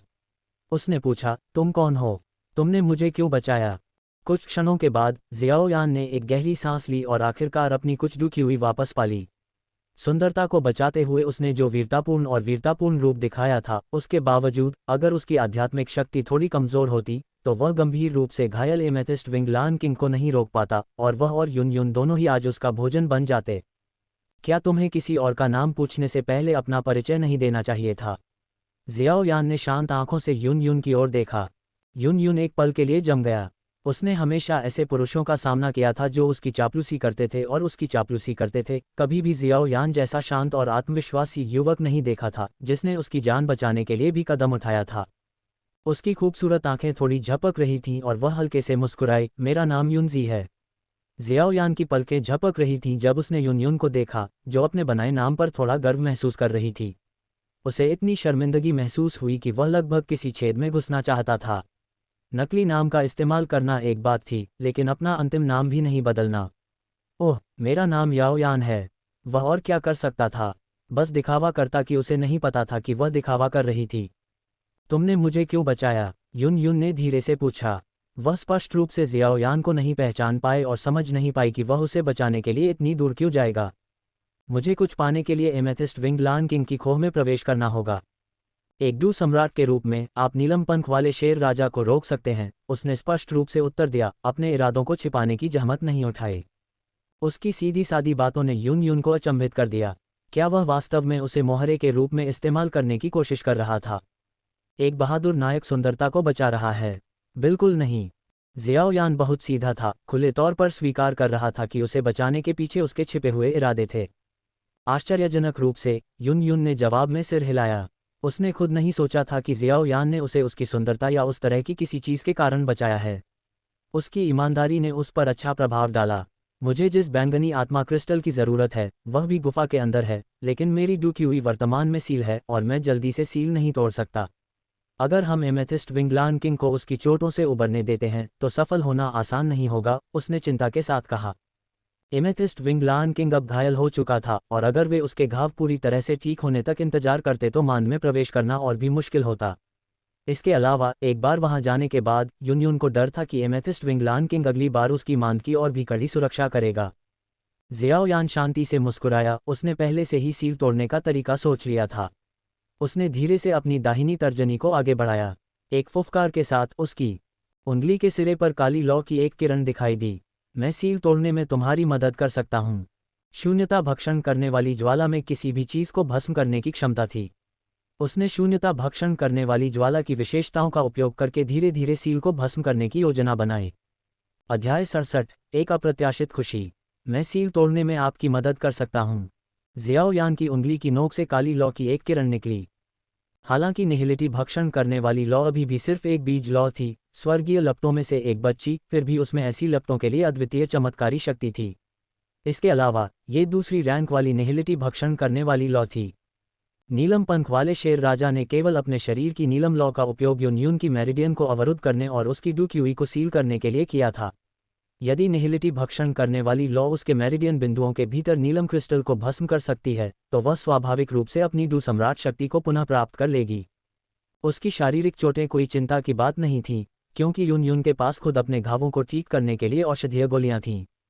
यून की खूबसूरत आंखें जियाओ यान की उंगलियों पर लगी काली लौ पर केंद्रित थीं। उसकी नाजुक भौहें थोड़ी सिकुड़ी हुई थीं क्योंकि उसने उलझन में पूछा, अग्निसंघनन के लिए कम से कम चौथे दर्जे के कीमियागर या डू स्पिरिट साधना वाले किसी व्यक्ति के कौशल की आवश्यकता होती है। आपकी युद्ध शक्ति डू ग्रैंड मास्टर क्षेत्र में लगती है, लेकिन आपकी साधना केवल डू मास्टर क्षेत्र में होनी चाहिए। वह पूरी तरह से हैरान थी। उसके सामने बैठे युवक ने उसकी समझ को पूरी तरह से चकनाचूर कर दिया था कि क्या संभव था। केवल चौथे दर्जे के कीमियागर और डू स्पिरिट या उच्च साधना वाले लोग ही अग्निसंघनन प्राप्त कर सकते थे, फिर भी उसने, एकमात्र डू मास्टर ने, ये कर दिखाया था। यहाँ तक कि डू क्यूई को पंखों में बदलने की क्षमता, जिसके लिए आमतौर पर एक डू राजा की ताकत की आवश्यकता होती है, उसने हासिल कर ली थी। और अब एक सील जिसे वह, एक डू सम्राट, नहीं तोड़ सकती थी। उसने दावा किया कि उसके पास इसका समाधान है। क्या वह वास्तव में एक डू मास्टर था? वह डू पूर्वज की तरह क्यों लग रहा था? तुम्हारी यह काली लॉ बहुत अजीब है। ये कमज़ोर लगती है, लेकिन किसी तरह ये बहुत खतरनाक एहसास देती है। यून कोई कीमियागर नहीं थी और स्वर्गीय लॉ रैंकिंग से अनजान थी। वह स्वर्गीय लपटों के अस्तित्व के बारे में जानती थी, लेकिन ये काली लॉ उन लोगों की तुलना में बहुत कमज़ोर लग रही थी जिन्हें वह जानती थी, इसलिए उसने इस संभावना पर विचार नहीं किया था। यह एक पारिवारिक विरासत है। ये थोड़ा कमज़ोर हो सकता है, लेकिन ये बहुत प्रभावी है। जियाओ यान ने बिना पलक झपकाए झूठ बोलते हुए अपनी नाक को छुआ। मुझे देखने दो कि एमेथिस्ट विंग लान किंग की मुहर कहाँ है। इसे पूरी तरह से हटाने में कुछ समय लगेगा। जियो यान की बातें सुनकर यून का शरीर कांप उठा। उसके गालों पर लाली फैल गई। एक पल सोचने के बाद उसने धीरे से अपने परिधान के सामने का बटन खोला। एक सुंदरी के अपने कपड़ों के बटन खोलने की हरकत ने जियो यान का मुंह सूखा दिया। आखिरकार यून के उरोस्ती के खोखले हिस्से पर एक बैंगनी रंग का रून चिन्ह दिखाई दिया। इस रून ने उसके मध्याह्न बिंदुओं पर कई बैंगनी धागे फैलाए, और ये धागे ही थे जो डू क्यूई के प्रवाह को रोक रहे थे। जियो यान ने इस बैंगनी रंग के रून को देखा। यह इतना प्रमुख था कि उसका आंतरिक कवच भी इसे पूरी तरह से छिपा नहीं सका। ये स्वाभाविक रूप से रून को संदर्भित करता है। उसने एक गहरी सांस ली, सभी विकर्षणों को दूर किया और अपनी उंगलियों पर शून्यता भक्षण ज्वाला को केंद्रित किया। उसके बाद वह धीरे धीरे बैंगनी रून धागे के किनारे पर पहुंचा और धीरे से यून के बर्फ सफ़ेद रंग को छुआ। त्वचा। विस्मयादिबोधक चिन्ह, विस्मयादिबोधक चिन्ह, विस्मयादिबोधक चिन्ह, प्रश्नवाचक चिन्ह। उसकी चीख की आवाज़ सुनकर जियाओ यान ने तुरंत अपना हाथ वापस खींच लिया। उसकी पुतलियां सदमे में फैल गईं। तुम किस लिए चिल्ला रहे हो? यून को देखते हुए, जिसके गाल सेब की तरह लाल थे और जो स्पष्ट रूप से शर्मिंदा थी, जियाओ यान ने अपनी जीभ को थोड़ा सा काटा और गहरी आवाज़ में कहा, मिस यूनजी, कृपया थोड़ा दर्द सहन करें। जियाओ यान के झूठ बोलने के कौशल और भी परिष्कृत होते जा रहे थे। वह चीख बिल्कुल भी दर्द से नहीं आ रही थी। उसने पहले कभी सील को खाने के लिए निहिलिटी भक्षण ज्वाला का उपयोग करने की कोशिश नहीं की थी, इसलिए उसे नहीं पता था कि यह कैसा महसूस होगा। केवल यून ही जानता था कि जब निहिलिटी भक्षण ज्वाला उसकी त्वचा में प्रवेश करती है और नीलम ज्वाला को खाने लगती है, तो दो लपटों की टक्कर से उसके शरीर में एक जलती हुई धारा रिसती है, जिससे वह गर्म हो जाती है। जियाओ यान का हाथ थोड़ा कांप उठा, क्योंकि निहिलिटी डिवोरिंग फ्लेम की भक्षण शक्ति ने धीरे धीरे एमेथिस्ट विंग लान किंग की मुहर को भस्म कर दिया। इस बीच यून ने धीरे धीरे अपनी खूबसूरत आंखें बंद कर लीं। उसकी लंबी पलकें थोड़ी कांप रही थीं। उसने अपने होठों को कसकर बंद कर लिया और अपने हाथों को अपनी पोशाक के हेम को कसकर पकड़ लिया, खुद को आवाज़ करने से रोकने के लिए, दर्द को जबरन दबा दिया। जियाओ यान ने अपनी सारी डू क्यूई खत्म करने के बाद अपनी उंगली वापस खींच ली और पलटकर कहा, कल जब मैं अपनी डू क्यूई ठीक कर लूँगा तब हम जारी रखेंगे। ओह! यून ने गर्म हवा की सांस छोड़ी। उसकी त्वचा लाल हो गई थी, मानो उसने अभी अभी गर्म पानी से नहाया हो। उसकी आंखें और भाव वसंत की झलक दे रहे थे। अभी तुम गुफा में रह सकते हो, मैं आज रात बाहर निगरानी रखूंगा। जियाओ यान को पीछे हटते देखकर यून ने मुस्कुराते हुए कहा, धन्यवाद। जियाओ यान के काफ़ी दूर चले जाने के बाद उसने एक लंबी सांस छोड़ी। उसके दिमाग में उसकी त्वचा का स्पर्श याद आया, जिससे उसके दिल में धड़कन पैदा हो गई। वह खुद को जुनेर की त्वचा से तुलना करने से रोक नहीं पाया। 30 साल की उम्र में फिर भी उसकी त्वचा की इतनी अच्छी तरह से देखभाल की जाती है। ये स्पष्ट था कि जुनेर जियाओ यान के दिल में कितनी महत्वपूर्ण थी। वह हमेशा हर चीज़ की तुलना उससे करता था। ... रात की शांति में जियाओ यान ने क्रॉस लेग स्थिति में ध्यान करना शुरू किया। मेरे शरीर के भीतर शुद्ध ऊर्जा का ये समूह क्या है? जियाओयान ने अचानक अपनी स्वीकृति आत्मा के बगल में एक नया शुद्ध ऊर्जा समूह पाया। शून्यता भक्षण करने वाली ज्वाला वास्तव में सब कुछ भस्म कर सकती थी, लेकिन इसने सीधे उसे कोई लाभ नहीं पहुंचाया।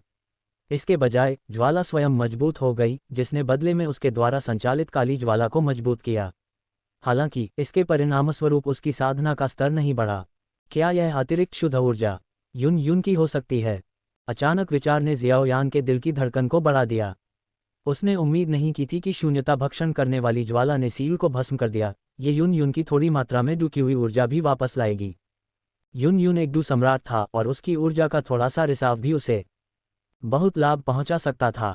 शांत होने और बहुत देर तक विचार करने के बाद उसके दिल में गुप्त खुशी की एक हल्की मुस्कान फैल गई। उसने इस अतिरिक्त ऊर्जा को एक तरह की ऑपरेशन फीस माना।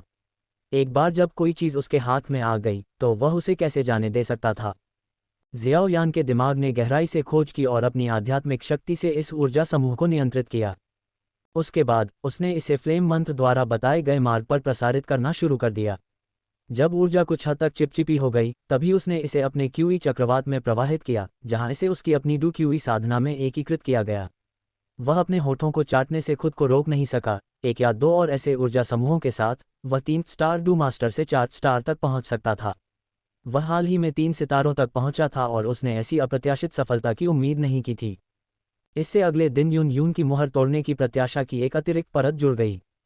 अतिरिक्त प्रत्याशा क्यों? ये केवल जियाओयान ही जानता था। 3 दिन बाद युन युन पर बैंगनी रंग का रून एक बड़े हिस्से से कम हो गया था और सभी विस्तारित बैंगनी अग्नि रेखाएं पूरी तरह से मिट गई थीं। जियाओयान की उंगलियां रबड़ की तरह हिल रही थीं क्योंकि वह धीरे धीरे रून के पैटर्न का पता लगा रहा था। उसकी उंगलियों में धीरे धीरे एक असाधारण लोच महसूस हुई। जियाओयान ने अपने दांत भींचे और खुद से कहा, रुको जियाओयान, तुम अब सुंदरता से नहीं हार सकते। अगर तुमने कोई गलत कदम उठाया तो युन युन अपनी डू क्यूई बहाल होने के बाद तुम्हें मौके पर ही हरा सकती है। जीवन महत्वपूर्ण है। जुनेर अभी भी जियानान अकादमी में तुम्हारा इंतजार कर रही है। तुम उसे विधवा नहीं बनने दे सकते। जियाओयान के विचारों से जूझते हुए अचानक एक शक्तिशाली आभा जागृत हुई। उसने युन युन की ओर देखा जिसने अपनी आंखें बंद कर रखी थीं। वह भयानक आभा उसके शरीर के भीतर से निकल रही थी। उसने जल्दी से अपनी उंगली वापस खींच ली और पीछे हट गया, क्योंकि हरे रंग की डू क्यूई की एक किरण उसके अंदर से फूट पड़ी, जो बची हुई सील को जबरन तोड़ रही थी। फीनिक्स के पंखों जैसी दिखने वाली हरी हवा के पंखों की एक जोड़ी एक फुफकार के साथ युन युन के पीछे दिखाई दी। इसने उसके पूरी तरह ठीक होने का संकेत दिया। जियाओयान को एहसास हुआ कि यह प्लेहाउस जैसा खेल खत्म होने वाला था जब उसने अपने सामने राजसी युन युन को देखा। यह एमेथिस्ट विंग लायन किंग का सामना करने का समय था। सील टूटने से पहले वह अभी भी प्लेहाउस की मानसिकता को बनाए रख सकता था, लेकिन एक बार जब लड़ाई की बात आई तो वह पूरी तरह से एक अलग व्यक्ति बन गया। युन युन का नाजुक हाथ धीरे धीरे आगे बढ़ा और धीरे से उसकी पीठ पर दबाया, जिससे बैंगनी बादल पंखों में डूबी हुई ऊर्जा का प्रवाह हुआ। फिर जियाओयान की पीठ पर हरे रंग के बैंगनी बादल पंखों की एक जोड़ी दिखाई दी। ये डू क्यूई आपके लिए 1 घंटे तक अपनी उड़ान तकनीक का उपयोग करने के लिए पर्याप्त है। अगर कुछ अनियंत्रित हो जाए तो तुरंत चले जाओ। जियाओयान ने थोड़ा सिर हिलाया। उसकी अभिव्यक्ति तुरंत ठंडी हो गई और उसकी निगाहें तेज हो गईं क्योंकि वह एमेथिस्ट विंग लायन किंग की गुफा की ओर देख रहा था। पिछले कुछ दिनों से अंतरंगता के क्षणभंगुर क्षण तुरंत भूल गए। जियाओयान के लिए 10,000 जानवरों की लौ अभी भी उसके दिल में सर्वोच्च प्राथमिकता थी। धमाका धमाका, 2 हरी रोशनी की लकीरों के रूप में हवा के टूटने की 2 आवाजें गूंज उठीं। लौ की लंबी पूंछों को पीछे छोड़ते हुए सीधे एमेथिस्ट विंग लायन किंग की गुफा की ओर बढ़ीं। अध्याय 68, 10,000 जानवरों की लौ। वैसे एक डू सम्राट के रूप में आपके पास वास्तव में कितने सितारे हैं? जियाओयान ने लापरवाही से पूछा। 3 सितारे। जियाओयान ने भौहें से कुढ़ीं। और एमेथिस्ट विंग लायन किंग के बारे में क्या? इसे कितने सितारे माना जाएगा? जादुई जानवरों के पास हम मनुष्यों की तरह स्पष्ट सितारा वर्गीकरण नहीं है।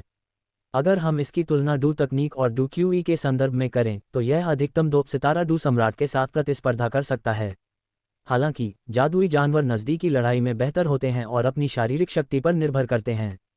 एमेथिस्ट विंग लायन किंग के नज़दीकी युद्ध कौशल 4 सितारा या यहाँ तक कि 5 सितारा डू सम्राट को टक्कर दे सकते हैं। युन युन ने उड़ते हुए समझाया। उसकी नज़र आगे की ओर टिकी हुई थी। सभी बातों पर विचार करने पर इसकी समग्र शक्ति भी 3 सितारा डू सम्राट के बराबर हो सकती है, लगभग मेरे बराबर। हालांकि इस बार मैं हारूंगा नहीं। जियाओयान और युन युन ने शाम के समय एमेथिस्ट विंग लायन किंग का सामना करने का फैसला किया था।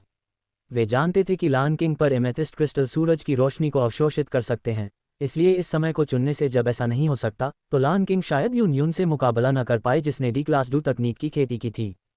जियाओ यान ने अपना सिर यून यून की ओर घुमाया और मुस्कराते हुए कहा, थोड़ा और उग्र आवाज में बोलना याद रखना।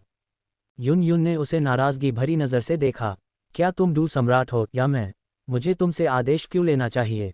बस अपना ख्याल रखना। एक बेहोश वाक्य बोलने के बाद यून यून ने अपनी डू क्यूई को चैनल किया और एमेथिस्ट विंग लान किंग की गुफा की ओर तेजी से आगे बढ़ी। एक हवा के गुण के रूप में उसकी गति डू सम्राट की तुलना में भयानक रूप से बेजोड़ थी। कुछ ही क्षणों बाद एमेथिस्ट विंग लान किंग की खोह के चारों ओर 400 मीटर ऊंचे हरे बवंडर दिखाई दिए। भयानक बवंडर ने गुफा को चारों ओर से घेर लिया, तबाही मचा दी और आसपास के सभी जादुई जानवरों को आसमान में उड़ा दिया। एक डू सम्राट के हमले को धरती को हिला देने वाला बताया जा सकता है। यहाँ तक कि एक भी उच्च जुबान श्रेणी की डू तकनीक प्रकृति की विनाशकारी शक्ति का मुकाबला कर सकती है। एमेथिस्ट विंग लान किंग, अब बाहर आओ। ये बूढ़ी औरत आज तुम्हारे इलाके को उलट पुलट कर देगी। जब जियो यान ने यून यून को उसके पहले के सुझाव का पालन करते हुए सुना तो वह लगभग हंस पड़ा। स्पष्ट रूप से यह उनकी योजना थी। वह एमेथिस्ट विंग लान किंग को क्रोधित करेगी जबकि वह बैंगनी आत्मा क्रिस्टल की खोज करने के लिए गुफा में घुस जाएगा। मानव महिला, तुम मौत को आमंत्रित कर रही हो। आज मैं तुम्हारी हड्डियों को पीसकर धूल में मिला दूंगा। यून यून ने एमेथिस्ट विंग लान किंग के पूरे इलाके पर सीधा हमला किया था। इस क्षेत्र के शासक के रूप में यह इसे कैसे सहन कर सकता था? इसकी उग्र दहाड़ अचानक पूरे आसमान में गूंज उठी। जैसे ही दहाड़ गूंजी, एक बैंगनी आकृति बिजली की गति से गुफा से बाहर निकली। तुरंत प्रकाश के एक विस्फोट ने आसपास के घने जंगल को एक अराजक मलबे में बदल दिया। एक नीली और एक बैंगनी रोशनी एक दूसरे का पीछा करते हुए सीधे आसमान में चली गई। हवा में 1000 मीटर से अधिक वे हिंसक रूप से टकराने लगे। जियो यान ने तुरंत अपने चेहरे से मुस्कान मिटा दी जब उसने देखा कि यून यून ने सफलतापूर्वक नीलम पंख वाले शेर राजा को विचलित कर दिया था। उसने अपना काला सोल रोब पहना और हुड नीचे खींच लिया। उसकी आंखें ठंडी और तीखी हो गईं। सोल रोब ने उसकी आभा और उसकी आत्मा दोनों को छिपा दिया। फिर बैंगनी बादल पंखों को वापस लेने के बाद वह घने जंगल में गोता लगा गया। वह जानता था कि नीलम पंख वाला शेर राजा निश्चित रूप से उसे खोजने के लिए अपनी धारणा का उपयोग करने की कोशिश करेगा, लेकिन शेर राजा कभी नहीं सोच सकता था कि उसके पास सोल रोब जैसी कोई वस्तु है। जमीन जादुई जानवरों की लाशों से पटी हुई थी जो बवंडर द्वारा आकाश में उड़ा दिए गए थे और उनकी मौत हो गई थी। वह उनमें रैंक 4 जादुई जानवरों के शव भी देख सकता था। अफसोस की बात है कि उसके पास राक्षस कोर इकट्ठा करने का समय नहीं था, अन्यथा यह एक अप्रत्याशित लाभ हो सकता था। उसके पैर तेजी से शवों के ऊपर से कूद गए और वह जल्द ही नीलम पंख वाले शेर राजा की गुफा के विशाल प्रवेश द्वार पर पहुंच गया। उसने अपने शरीर को थोड़ा झुकाया, फिर अचानक अंदर घुस गया। जियाओ यान ने किसी भी प्रकाश उपकरण का उपयोग नहीं किया। कभी कभी बैंगनी क्रिस्टल के टुकड़े आसपास की गुफा की दीवारों में जड़े हुए थे। ये क्रिस्टल गुफा के भीतर प्राकृतिक संरचनाएं थीं जो सजावटी वस्तुओं के रूप में अत्यधिक बेशकीमती थीं और काफ़ी मूल्यवान थीं। लंबे मार्ग को पार करने के बाद वह जल्द ही एक जंक्शन पर पहुंच गया जहां 2 रास्ते अलग हो गए थे। रास्ते में 2 कांटों को देखकर वह एक पल के लिए रुका और नीचे जमीन पर पैरों के निशानों को देखा। दाएं रास्ते पर छोटे साफ सुथरे शेर के पंजे के निशान थे और वह जानता था कि एक युवा नीलम पंख वाला शेर राजा अभी भी गुफा में था। बिना किसी संदेह के दायां रास्ता युवा नीलम पंख वाले शेर राजा के कक्ष की ओर जाता था। बाएं, जियाओ यान युवा नीलम पंख वाले शेर राजा से नहीं मिलना चाहता था। यह एक शीर्ष रैंक 3 जादुई जानवर था। उसे यकीन नहीं था कि वह इसे हरा सकता है। अगर 10,000 जानवरों की लौ वास्तव में वहां थी तो यह उसका दुर्भाग्य होगा। बायां मार्ग काफी घुमावदार था। जियाओ यान ने गहराई में जाते हुए कई मोड़ लिए। फिर उसने अचानक देखा कि जैसे जैसे वह आगे बढ़ रहा था उसके आसपास का तापमान बढ़ रहा था। इससे वह खुशी से भर गया। यह एक संकेत था कि उसने गलत रास्ता नहीं चुना था। थोड़ी देर चलने के बाद सुरंग से अचानक रोशनी निकली। जियाओ यान का चेहरा खुशी से चमक उठा जैसे ही उसने अपनी गति तेज की और गलियारे से बाहर निकला। उसके सामने एक विशाल पत्थर का कमरा दिखाई दिया। पत्थर का कमरा विभिन्न आध्यात्मिक फलों और अग्नि गुण औषधीय जड़ी बूटियों से भरा हुआ था। जियाओ यान ने जमीन पर बिखरे कुछ साधकों के हथियार भी देखे। यह नीलम पंख वाले शेर राजा का खजाना है। म्याओ, तारांकन। माओ वो अचानक स्वीकृति आत्मा से उभरा और एक झटके में पत्थर के कमरे के बीच में एक गोलाकार वस्तु पर बैठ गया। सुरंग में फैली तीव्र गर्मी इसी गेंद से उत्पन्न हुई थी। पत्थर के कमरे के केंद्र में 1 मीटर से अधिक ऊंचे नीलम पत्थरों के ढेर ने एक मंच जैसी संरचना बनाई। इस नीलम मंच के ऊपर एक बैंगनी रंग की गेंद थी जो जियाओ यान के सिर के आकार की थी। जब जियाओ यान ने गेंद के चारों ओर घूमती बैंगनी चमक देखी तो उसे नीलम पंख वाले शेर राजा के बारे में जादुई जानवरों पर एक किताब से एक अंश याद आया। इसमें बताया गया है कि इसके शावकों के जन्म के दौरान एक दुर्लभ मौका था कि एमेथिस्ट बर्थ एसेंस नामक कुछ उत्पन्न हो सकता था। यह एक कीमती अग्निगुण खजाना था और इसके खोल को केवल बैंगनी स्पिरिट क्रिस्टल का उपयोग करके तोड़ा जा सकता था। जियाओ यान एमेथिस्ट बर्थ एसेंस को देखकर अवाक रह गया और फिर आग्रह किया, क्या आप आइस स्पिरिट कोल्ड फाउंटेन के समान स्तर पर कुछ पसंद करते हैं? जल्दी करो और जांच करो कि क्या 10,000 जानवरों की लौ यहाँ है। हॉल ऑफ सोल्स में शामिल होने के बाद से जियाओ यान ने दिखावा करना भी सीख लिया था। इस युवा मास्टर की स्टोरेज रिंग में इस स्तर की चीज़ों का एक पूरा बॉक्स है। इसके अलावा इस गेंद को ले जाना मुश्किल था। किसी को या तो जमीन खोदकर एमेथिस्ट स्टोन प्लेटफॉर्म के साथ इसे ले जाना होगा या इसके खोल को तोड़ने और अंदर के सार को निकालने के लिए बैंगनी स्पिरिट क्रिस्टल का उपयोग करना होगा। न तो 10,000 जानवरों की लपटें और न ही बैंगनी स्पिरिट क्रिस्टल मिले तो वह इस चीज़ पर ध्यान कैसे दे सकता था। म्याओ। माओवू ने आगे बढ़कर जियोयान के गाल को तिरस्कार की दृष्टि से कुछ बार खरोंचा, लोहे से नफरत करते हुए कि वह स्टील में नहीं बदल रहा है। फिर जियोयान के आश्चर्य के लिए उसका मुंह अचानक खुल गया और एक ब्लैक होल में बदल गया। उसने पूरी गेंद को निगल लिया। हे भगवान, यह आश्चर्यजनक है। ये वास्तव में शून्यता भक्षण ज्वाला होने के योग्य है। ये वास्तव में कुछ भी भक्षण कर सकता है। जैसे ही जियोयान माओवू की भक्षण क्षमता पर आश्चर्यचकित हो रहा था, अचानक शेष एमेथिस्ट स्टोन प्लेटफॉर्म के बीच में एक अंतराल से रक्त लाल ज्वाला की एक किरण उभरी। 10,000 जानवरों की ज्वाला। जियोयान ने जैसे ही ज्वाला को देखा वह उसकी ओर दौड़ पड़ा। उसने कभी नहीं सोचा था कि 10,000 जानवरों की ज्वाला एमेथिस्ट स्टोन प्लेटफॉर्म के भीतर सील कर दी जाएगी और एमेथिस्ट शेर जन्मसार को गर्म करने के लिए इस्तेमाल की जाएगी। हाँ, कुछ ठीक नहीं है। ये 10,000 जानवरों की ज्वाला इतनी कमज़ोर क्यों है? और इसमें सार ज्वाला भी नहीं है। क्या ये वास्तव में 10,000 जानवरों की ज्वाला है? जब तक वह करीब नहीं गया उसे एहसास नहीं हुआ कि यह वास्तव में 10,000 जानवरों की ज्वाला है। हालांकि यह एसेंस फ्लेम नहीं था, बल्कि मुख्य 10,000 जानवरों की लौ से लिया गया एक छोटा सा हिस्सा था जिसे एमेथिस्ट स्टोन प्लेटफॉर्म पर सील करके एमेथिस्ट लान बर्थ एसेंस को गर्म किया गया था। इसलिए जब उसने शुरू में गुफा में प्रवेश किया और अपनी आध्यात्मिक शक्ति से क्षेत्र को साफ किया तो उसने एमेथिस्ट स्टोन प्लेटफॉर्म के भीतर 10,000 जानवरों की लौ का पता नहीं लगाया, क्योंकि यह बहुत कमज़ोर था और पत्थर के अंदर सील कर दिया गया था। केवल माओवू, जो थोड़ी आध्यात्मिक बुद्धि वाला एक स्वर्गीय लौ भी था, उसे स्वर्गीय लौ के रूप में इसकी प्रकृति के कारण पहचान सकता था। जैसे ही जियाओयान अंदर ही अंदर इस पर विलाप कर रहा था, एक छाया चुपचाप उसके पीछे दिखाई दी। अध्याय 69, एक छिपी हुई खोज को सक्रिय करना। अफसोस, ये तो बस एक लौ की लौ है। जियाओयान आंसुओं के कगार पर था। उसने एक डू सम्राट को बचाने के लिए अपनी जान जोखिम में डाल दी थी, जो एक रैंक 6 जादुई जानवर की खोह में घुस गया था, ये सब 10,000 जानवरों की लौ पाने के लिए। वह इस नतीजे को स्वीकार नहीं कर सका। उसका दिल थक गया। आत्माओं का हॉल वास्तव में चोरों का अड्डा था। कितनी छायादार जगह। जैसे ही जियाओयान इसे लौ मंत्र के साथ भस्म करने के बारे में सोच रहा था, क्योंकि यह अभी भी स्वर्गीय लौ की एक लौ थी और कुछ नहीं से बेहतर थी, उसके पीछे से एक शेर की दहाड़ सुनाई दी, जिससे उसके दिल में खतरे की तीव्र भावना पैदा हो गई। एक युवा नीलम पंख वाला शेर राजा कहीं से प्रकट हुआ था और उसके सामने अपने दांत और कटार भरे पंजों से झपट्टा मार रहा था।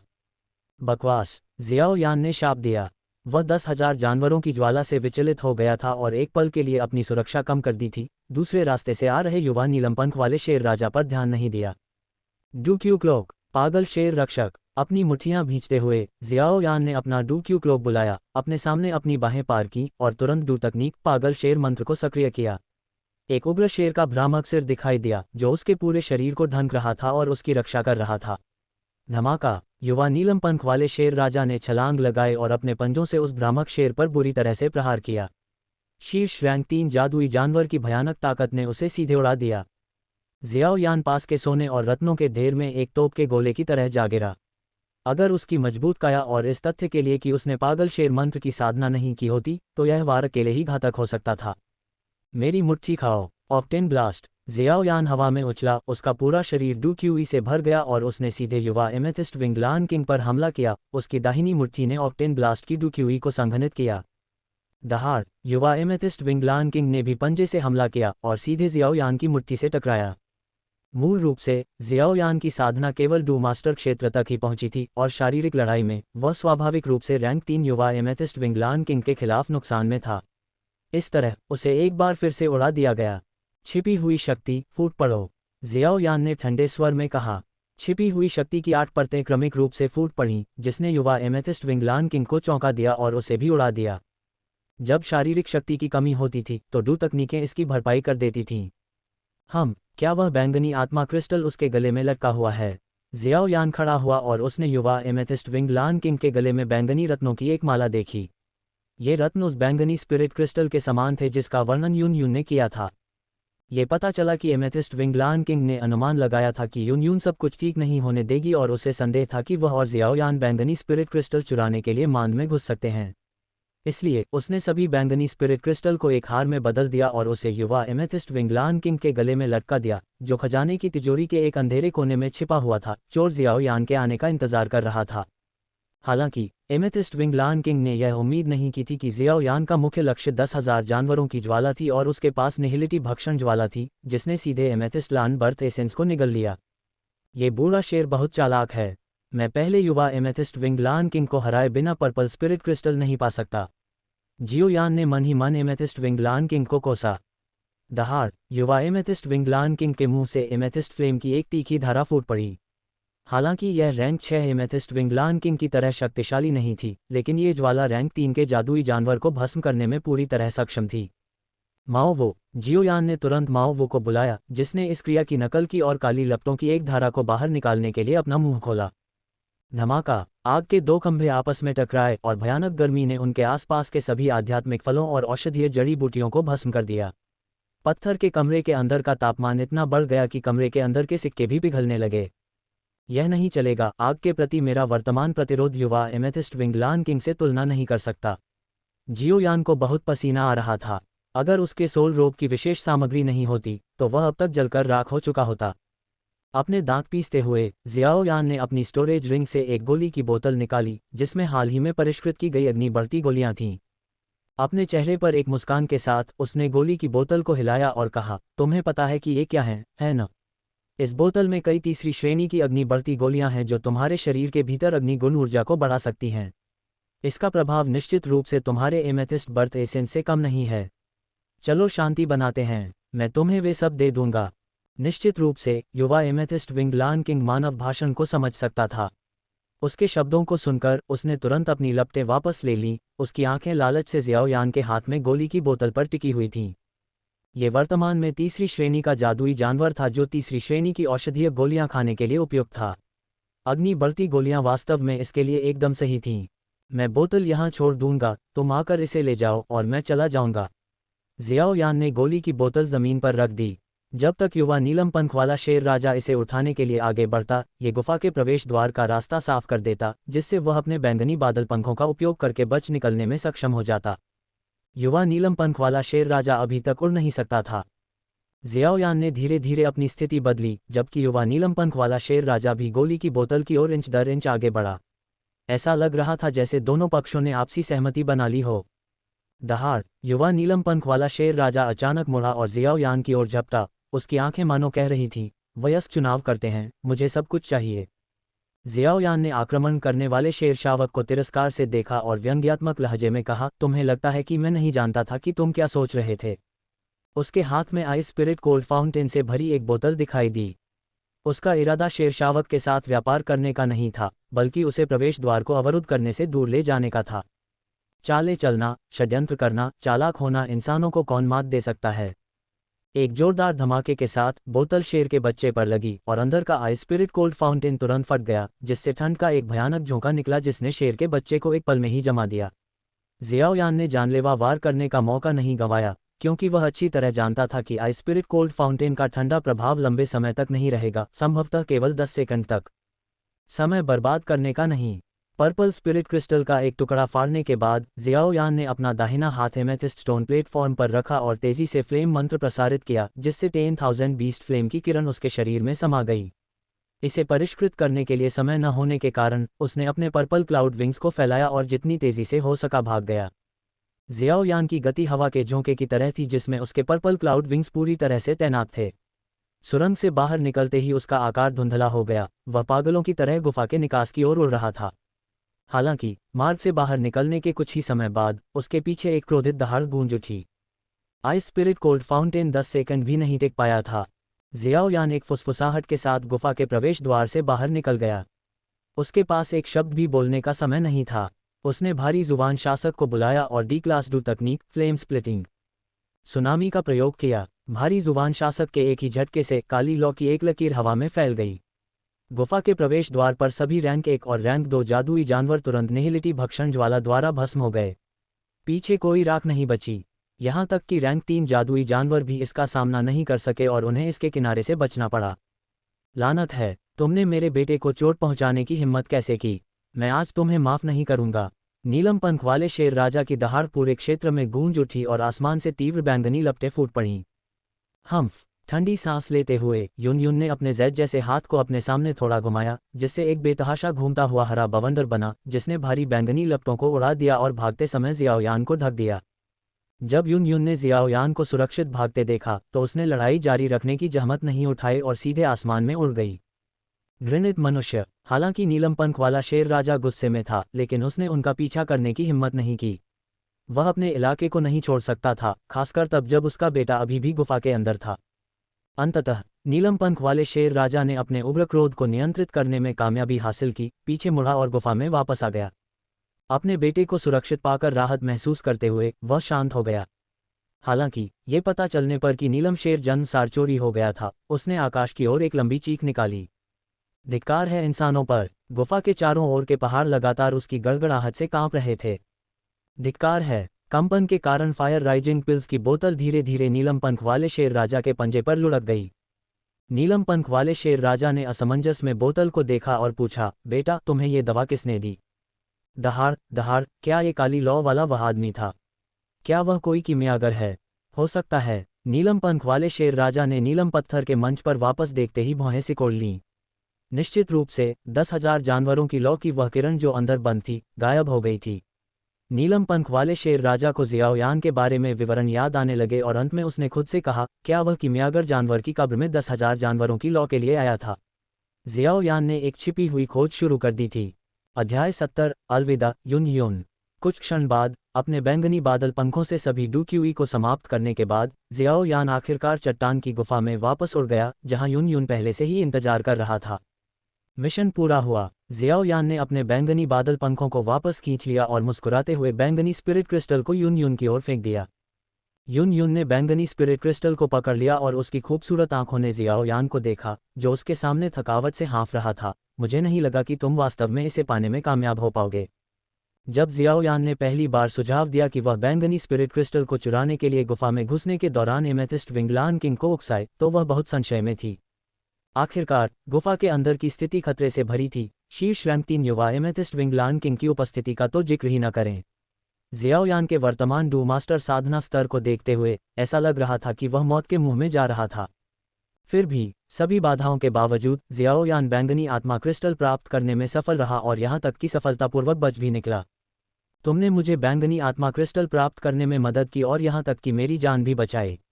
अगर तुम्हें कुछ चाहिए तो मैं अपनी क्षमताओं के अनुसार तुम्हारी मदद कर सकती हूँ, युन युन ने एक पल की चुप्पी के बाद कहा। वह शायद ही कभी किसी का एहसान चुकाती थी और उसे यकीन नहीं था कि उसका एहसान कैसे चुकाया जाए। याओयान, क्या तुम ठीक हो? युन युन की नाजुक भौहें सिकुड़ गईं क्योंकि उसने देखा कि जियाओयान के साथ कुछ गड़बड़ है। उसकी सांसें तेज होती जा रही थीं और उसके शरीर से असामान्य गर्मी निकलने के कारण उसकी त्वचा लाल होने लगी थी। लानत है, इस 10,000 जानवरों की लौ के साथ क्या हो रहा है? जियाओयान जल्दी से एक ठंडे पत्थर पर बैठ गया और अपने फ्लेम मंत्र को प्रसारित करना शुरू कर दिया। लेकिन इस बार फ्लेम मंत्र काम नहीं किया। उसने पाया कि उसने अभी अभी जो 10,000 जानवरों की ज्वाला को अवशोषित किया था, वह पूरी तरह से बेकाबू थी। उसके क्यूई चक्रवात के क्षेत्र में प्रवेश करने के बाद ये तुरंत उसके पूरे शरीर में उसकी नसों और नसों के माध्यम से फैल गई, यहाँ तक कि उसके मांस और हड्डियों में विलीन होने लगी। अरे, ये 10,000 जानवरों की ज्वाला मेरे मांस और हड्डियों में विलीन हो रही है। जियोयान को एहसास हुआ कि वह लापरवाह था। 10,000 जानवरों की ज्वाला मूल रूप से अस्थि द्रुतशीतन ज्वाला और शून्यता भक्षण ज्वाला की बीज ज्वाला से अलग थी। इसकी विशेष क्षमता शरीर में विलीन होने की थी। उसने पहले भी अन्य स्वर्गीय ज्वालाओं को अवशोषित किया था, लेकिन 10,000 जानवरों की ज्वाला ने सामान्य पैटर्न का पालन नहीं किया। मध्याह्न रेखाओं से गुजरने के बजाय ये सीधे मांस और हड्डियों में घुस गई। जियोयान के शरीर को तेजी से लाल होते हुए, यहाँ तक कि उसके सिर के ऊपर से सफ़ेद धुआं निकलते हुए देखकर युन युन जल्दी से उसके पीछे चला गया। उसने अपना जैद जैसा हाथ बढ़ाया और धीरे से उसकी पीठ पर रख दिया, जो भट्टी की तरह गर्म लग रहा था। तुम्हारा शरीर इतना गर्म क्यों है? मैंने अभी अभी एक विशेष ज्वाला को अवशोषित किया है जो मेरे मांस और हड्डियों में विलीन हो रही है। जियाओ यान का शरीर पहले से ही बहुत मजबूत था, लेकिन जादुई जानवरों की तुलना में यह अभी भी कम था। मूल रूप से 10,000 जानवरों की ज्वाला का उपयोग जादुई जानवरों द्वारा अपने शरीर को मजबूत बनाने और उन्हें और भी अधिक दुर्जय बनाने के लिए किया जाता था। परिणामस्वरूप, जब जियाओ यान एक इंसान ने 10,000 जानवरों की ज्वाला की केवल थोड़ी मात्रा को अवशोषित किया, तो उसका शरीर, हालांकि एक इंसान के लिए मजबूत था, जादुई जानवरों की तुलना में कमजोर लग रहा था, जिसके कारण उसकी वर्तमान स्थिति हो गई। यूं की खूबसूरत आंखें धीरे धीरे बंद हो गईं क्योंकि उसके भीतर डू क्यूई एक विशाल महासागर की तरह उमड़ पड़ा। ये जल्दी से उसकी बांह से होकर जियाओ यान के शरीर में बह गया। उसके नियंत्रण में हवा की विशेषता डू क्यूई, जो अभी अभी जियाओ यान के शरीर में प्रवेश कर चुकी थी, ने तेजी से उसके सभी मेरिडियन पर कब्जा कर लिया। उसके बाद इसने उसके भीतर 10,000 जानवरों की लौ को बाहर निकालना शुरू कर दिया। यून की डू क्यूई के जुड़ने से जियाओ यान का शरीर धीरे धीरे ठंडा होने लगा। अचानक जियाओ यान हिंसक रूप से कांप उठा, क्योंकि उसके शरीर की हर कोशिका से रक्त के रंग की लौ फूट पड़ी और उसके छिद्रों से बाहर निकल गई। दहाड़, रक्त के रंग की 10,000 जानवरों की लौ के भीतर से 10,000 जानवरों की दहाड़ वास्तव में सुनी जा सकती थी। 10,000 जानवर एक साथ दहाड़ रहे थे। 10,000 जानवरों की लौ वास्तव में एक स्वर्गीय लौ के रूप में अपनी प्रकृति पर खरी उतरी। यहाँ तक कि एकमात्र लौ भी डू क्यूई को चकनाचूर करने के लिए पर्याप्त थी, जिसे यून ने पेश किया था। जियाओ यान ने अचानक आसमान की ओर एक लंबी चीख मारी, क्योंकि उसकी मांसपेशियां उभरी हुई थीं और उसकी त्वचा पर जानवरों जैसे शल्क उगाए थे। नुकीले नुकीले दांतों और खून से लाल पुतलियों की एक जोड़ी ने उसे एक जादुई जानवर जैसा बना दिया था। 10,000 जानवरों की लौ वास्तव में मनुष्यों में एक जादुई जानवर परिवर्तन ला सकती है। धमाका! 10,000 जानवरों की लौ के भीतर जानवर की आत्मा से पूरी तरह से अभिभूत जियाओ यान आश्चर्यजनक गति से बाहर निकला। उसने जंगली जानवर की तरह यून की कॉलरबोन को काटा। उसके नुकीले नुकीले दांत उसके मांस में गहराई तक चुभ रहे थे, क्योंकि वह उसका खून चूस रहा था। तीव्र दर्द के कारण यून ने अपने दांत पीस लिए, लेकिन उसने जियाओ यान को दूर धकेलने के लिए अपनी डू तकनीक का उपयोग नहीं किया। अपनी डू सम्राट शक्ति के साथ अपनी डू क्यूई को छोड़ने से जियाओ यान का पूरा शरीर फट जाएगा। उसने अपना दाहिना हाथ जियाओ यान के डेंटियन पर रखा। दर्द को सहते हुए उसने अपनी डू क्यूई को नियंत्रित करना जारी रखा। 10,000 जानवरों की लौ के अवशेष। हरे रंग की डू क्यूई ने 10,000 जानवरों की लौ के भीतर जानवर की आत्मा के इरादे को लगातार चकनाचूर कर दिया, जिससे केवल सबसे शुद्ध 10,000 जानवरों की लौ ही बची। ये स्पष्ट नहीं था कि यून ने जियाओ यान के भीतर 10,000 जानवरों की लौ से जानवर की आत्मा के इरादे को पूरी तरह से शुद्ध करने से पहले कितना समय बिताया था। इस प्रकार उसका जादुई जानवर परिवर्तन समाप्त हो गया। सामान्य होने के बाद जियाओ यान धीरे धीरे शांत हो गया। उसने अपना काटना छोड़ दिया और जमीन पर गिर गया। उसके कपड़े जल गए और फट गए। यून उसके नंगे सफ़ेद नितंबों को भी स्पष्ट रूप से देख सकता था। यून ने जल्दी से एक लबादा निकाला और उसे अपने चारों ओर लपेट लिया। आखिरकार वह जियाओ यान के साथ घनिष्ठ संपर्क में थी और उसकी स्थिति शायद ही बेहतर थी। इन कुछ दिनों में उसके कई कपड़े फटकर टुकड़े टुकड़े हो गए थे। यह महसूस करते हुए कि जियाओ यान ठीक हो गया है, यून ने उसे गुफा में वापस जाने में मदद की। उसने जियाओ यान की ओर देखा और कुछ देर तक विचार करने के बाद अपनी स्टोरेज रिंग से 2 स्क्रॉल निकालकर जमीन पर रख दिए। फिर वह धीरे से बोली, ये हाई जुबान क्लास फायर एट्रीब्यूट डू तकनीक का स्क्रॉल है, साथ ही इंटरमीडिएट जुबान क्लास एजिलिटी टाइप डू तकनीक भी है। मुझे उम्मीद है कि भविष्य में ये तुम्हारे काम आ सकते हैं। वस्तुओं को सावधानी से रखने के बाद यून ने उस जगह को छुआ जहां उसे काटा गया था। पिछले कुछ दिनों में बहुत कुछ हुआ था। जब वह झुकी और धीरे से जियाओ यान के माथे को चूमा, तो उसकी खूबसूरत आंखें अवर्णनीय भावनाओं से चमक उठीं। अपने हरे पंखों की हल्की फड़फड़ाहट के साथ उसका आकार सुंदर ढंग से आसमान में उड़ गया। एक हल्की खुशबू बनी रही, लेकिन सुंदर महिला पहले ही जा चुकी थी। यून के जाने के कुछ समय बाद जियाओ यान ने धीरे से अपनी आंखें खोलीं। वह उठकर बैठ गया और उस दिशा में देखने लगा जहां वह गई थी। शुरू में वह वास्तव में होश खो बैठा था। उसने यह उम्मीद नहीं की थी कि 10,000 जानवरों की ज्वाला में 10,000 जानवरों की इच्छा शक्ति होगी, जिसने अस्थायी रूप से उसके दिमाग को धुंधला कर दिया। हालांकि उसके पास शून्यता भक्षण ज्वाला की बीज ज्वाला थी और अपनी मजबूत आध्यात्मिक शक्ति और यून की डू क्यूई की सहायता से वह जल्द ही कुछ होश में आ गया। उसने अभी बेहोश होने का नाटक किया था और यून को शायद पता था कि वह नाटक कर रहा है। जियाओ यान ने जमीन से डू तकनीक उठाते हुए आह भरी। उसका दिल मिश्रित भावनाओं से भर गया। यून आखिरकार एक डू सम्राट था। अगर उसने किसी और का इस तरह अपमान किया होता तो वे उसे एक ही थप्पड़ से मार सकते थे। उसने 2 स्क्रॉल को अपने स्टोरेज रिंग में रख दिया और उनके साथ पिछले कुछ दिनों की यादें सील कर दीं। अगर किस्मत ने तय किया कि वे फिर कभी नहीं मिलेंगे, तो वह उन यादों को याद नहीं करेगा। अभी उसके पास और भी ज़रूरी काम थे। ज़ियाओ यान ने अपने दिमाग को एकाग्र करने के बाद धीरे धीरे अपनी डूक्यूई को प्रसारित किया। हालांकि इस बार उसने जानबूझकर अपनी नसों और नसों से डूक्यूई को अपने आंतरिक अंगों, हड्डियों और मांस में निर्देशित किया। धमाका, उसकी मांसपेशियां अचानक उभर आईं और उसका शरीर तुरंत मजबूत हो गया। रक्त लाल ज्वाला की एक परत जानवर के तराजू की एक परत में बदल गई, जिसने उसके शरीर को ढंक दिया और उसे एक भयंकर रूप दे दिया। डूक्यू कवच नहीं, मैंने ग्रैंड एल्डर को डूक्यू कवच का उपयोग करते देखा है और यह ऐसा नहीं था। 10,000 जानवरों की लौ एक इंसान को जादुई जानवर जैसे शरीर में बदल सकती है। जादुई जानवर एक बॉडी ट्रांसफॉर्मेशन पिल का सेवन करके इंसानों में बदल सकते हैं, जिससे मानव साधना प्रतिभा प्राप्त होती है। हालांकि इस दुनिया में किसी इंसान को जादुई जानवर में बदलने के लिए कोई गोली नहीं थी ताकि उसका शरीर प्राप्त हो सके। लेकिन 10,000 जानवरों की लौ बस यही कर सकती थी। ये 10,000 जानवरों की लौ की क्षमता थी किसी के शरीर को जादुई जानवर जितना शक्तिशाली बनाना। यूं ने उसे बताया था कि एमेथिस्ट विंगलान किंग की ताकत एक स्टार डू सम्राट के बराबर थी, लेकिन इसकी शारीरिक ताकत 5 स्टार डू सम्राट के बराबर हो सकती थी। अंतर अकल्पनीय रूप से भयानक था। इससे ये पता चला कि जादुई जानवर का शरीर कितना अविश्वसनीय रूप से शक्तिशाली था।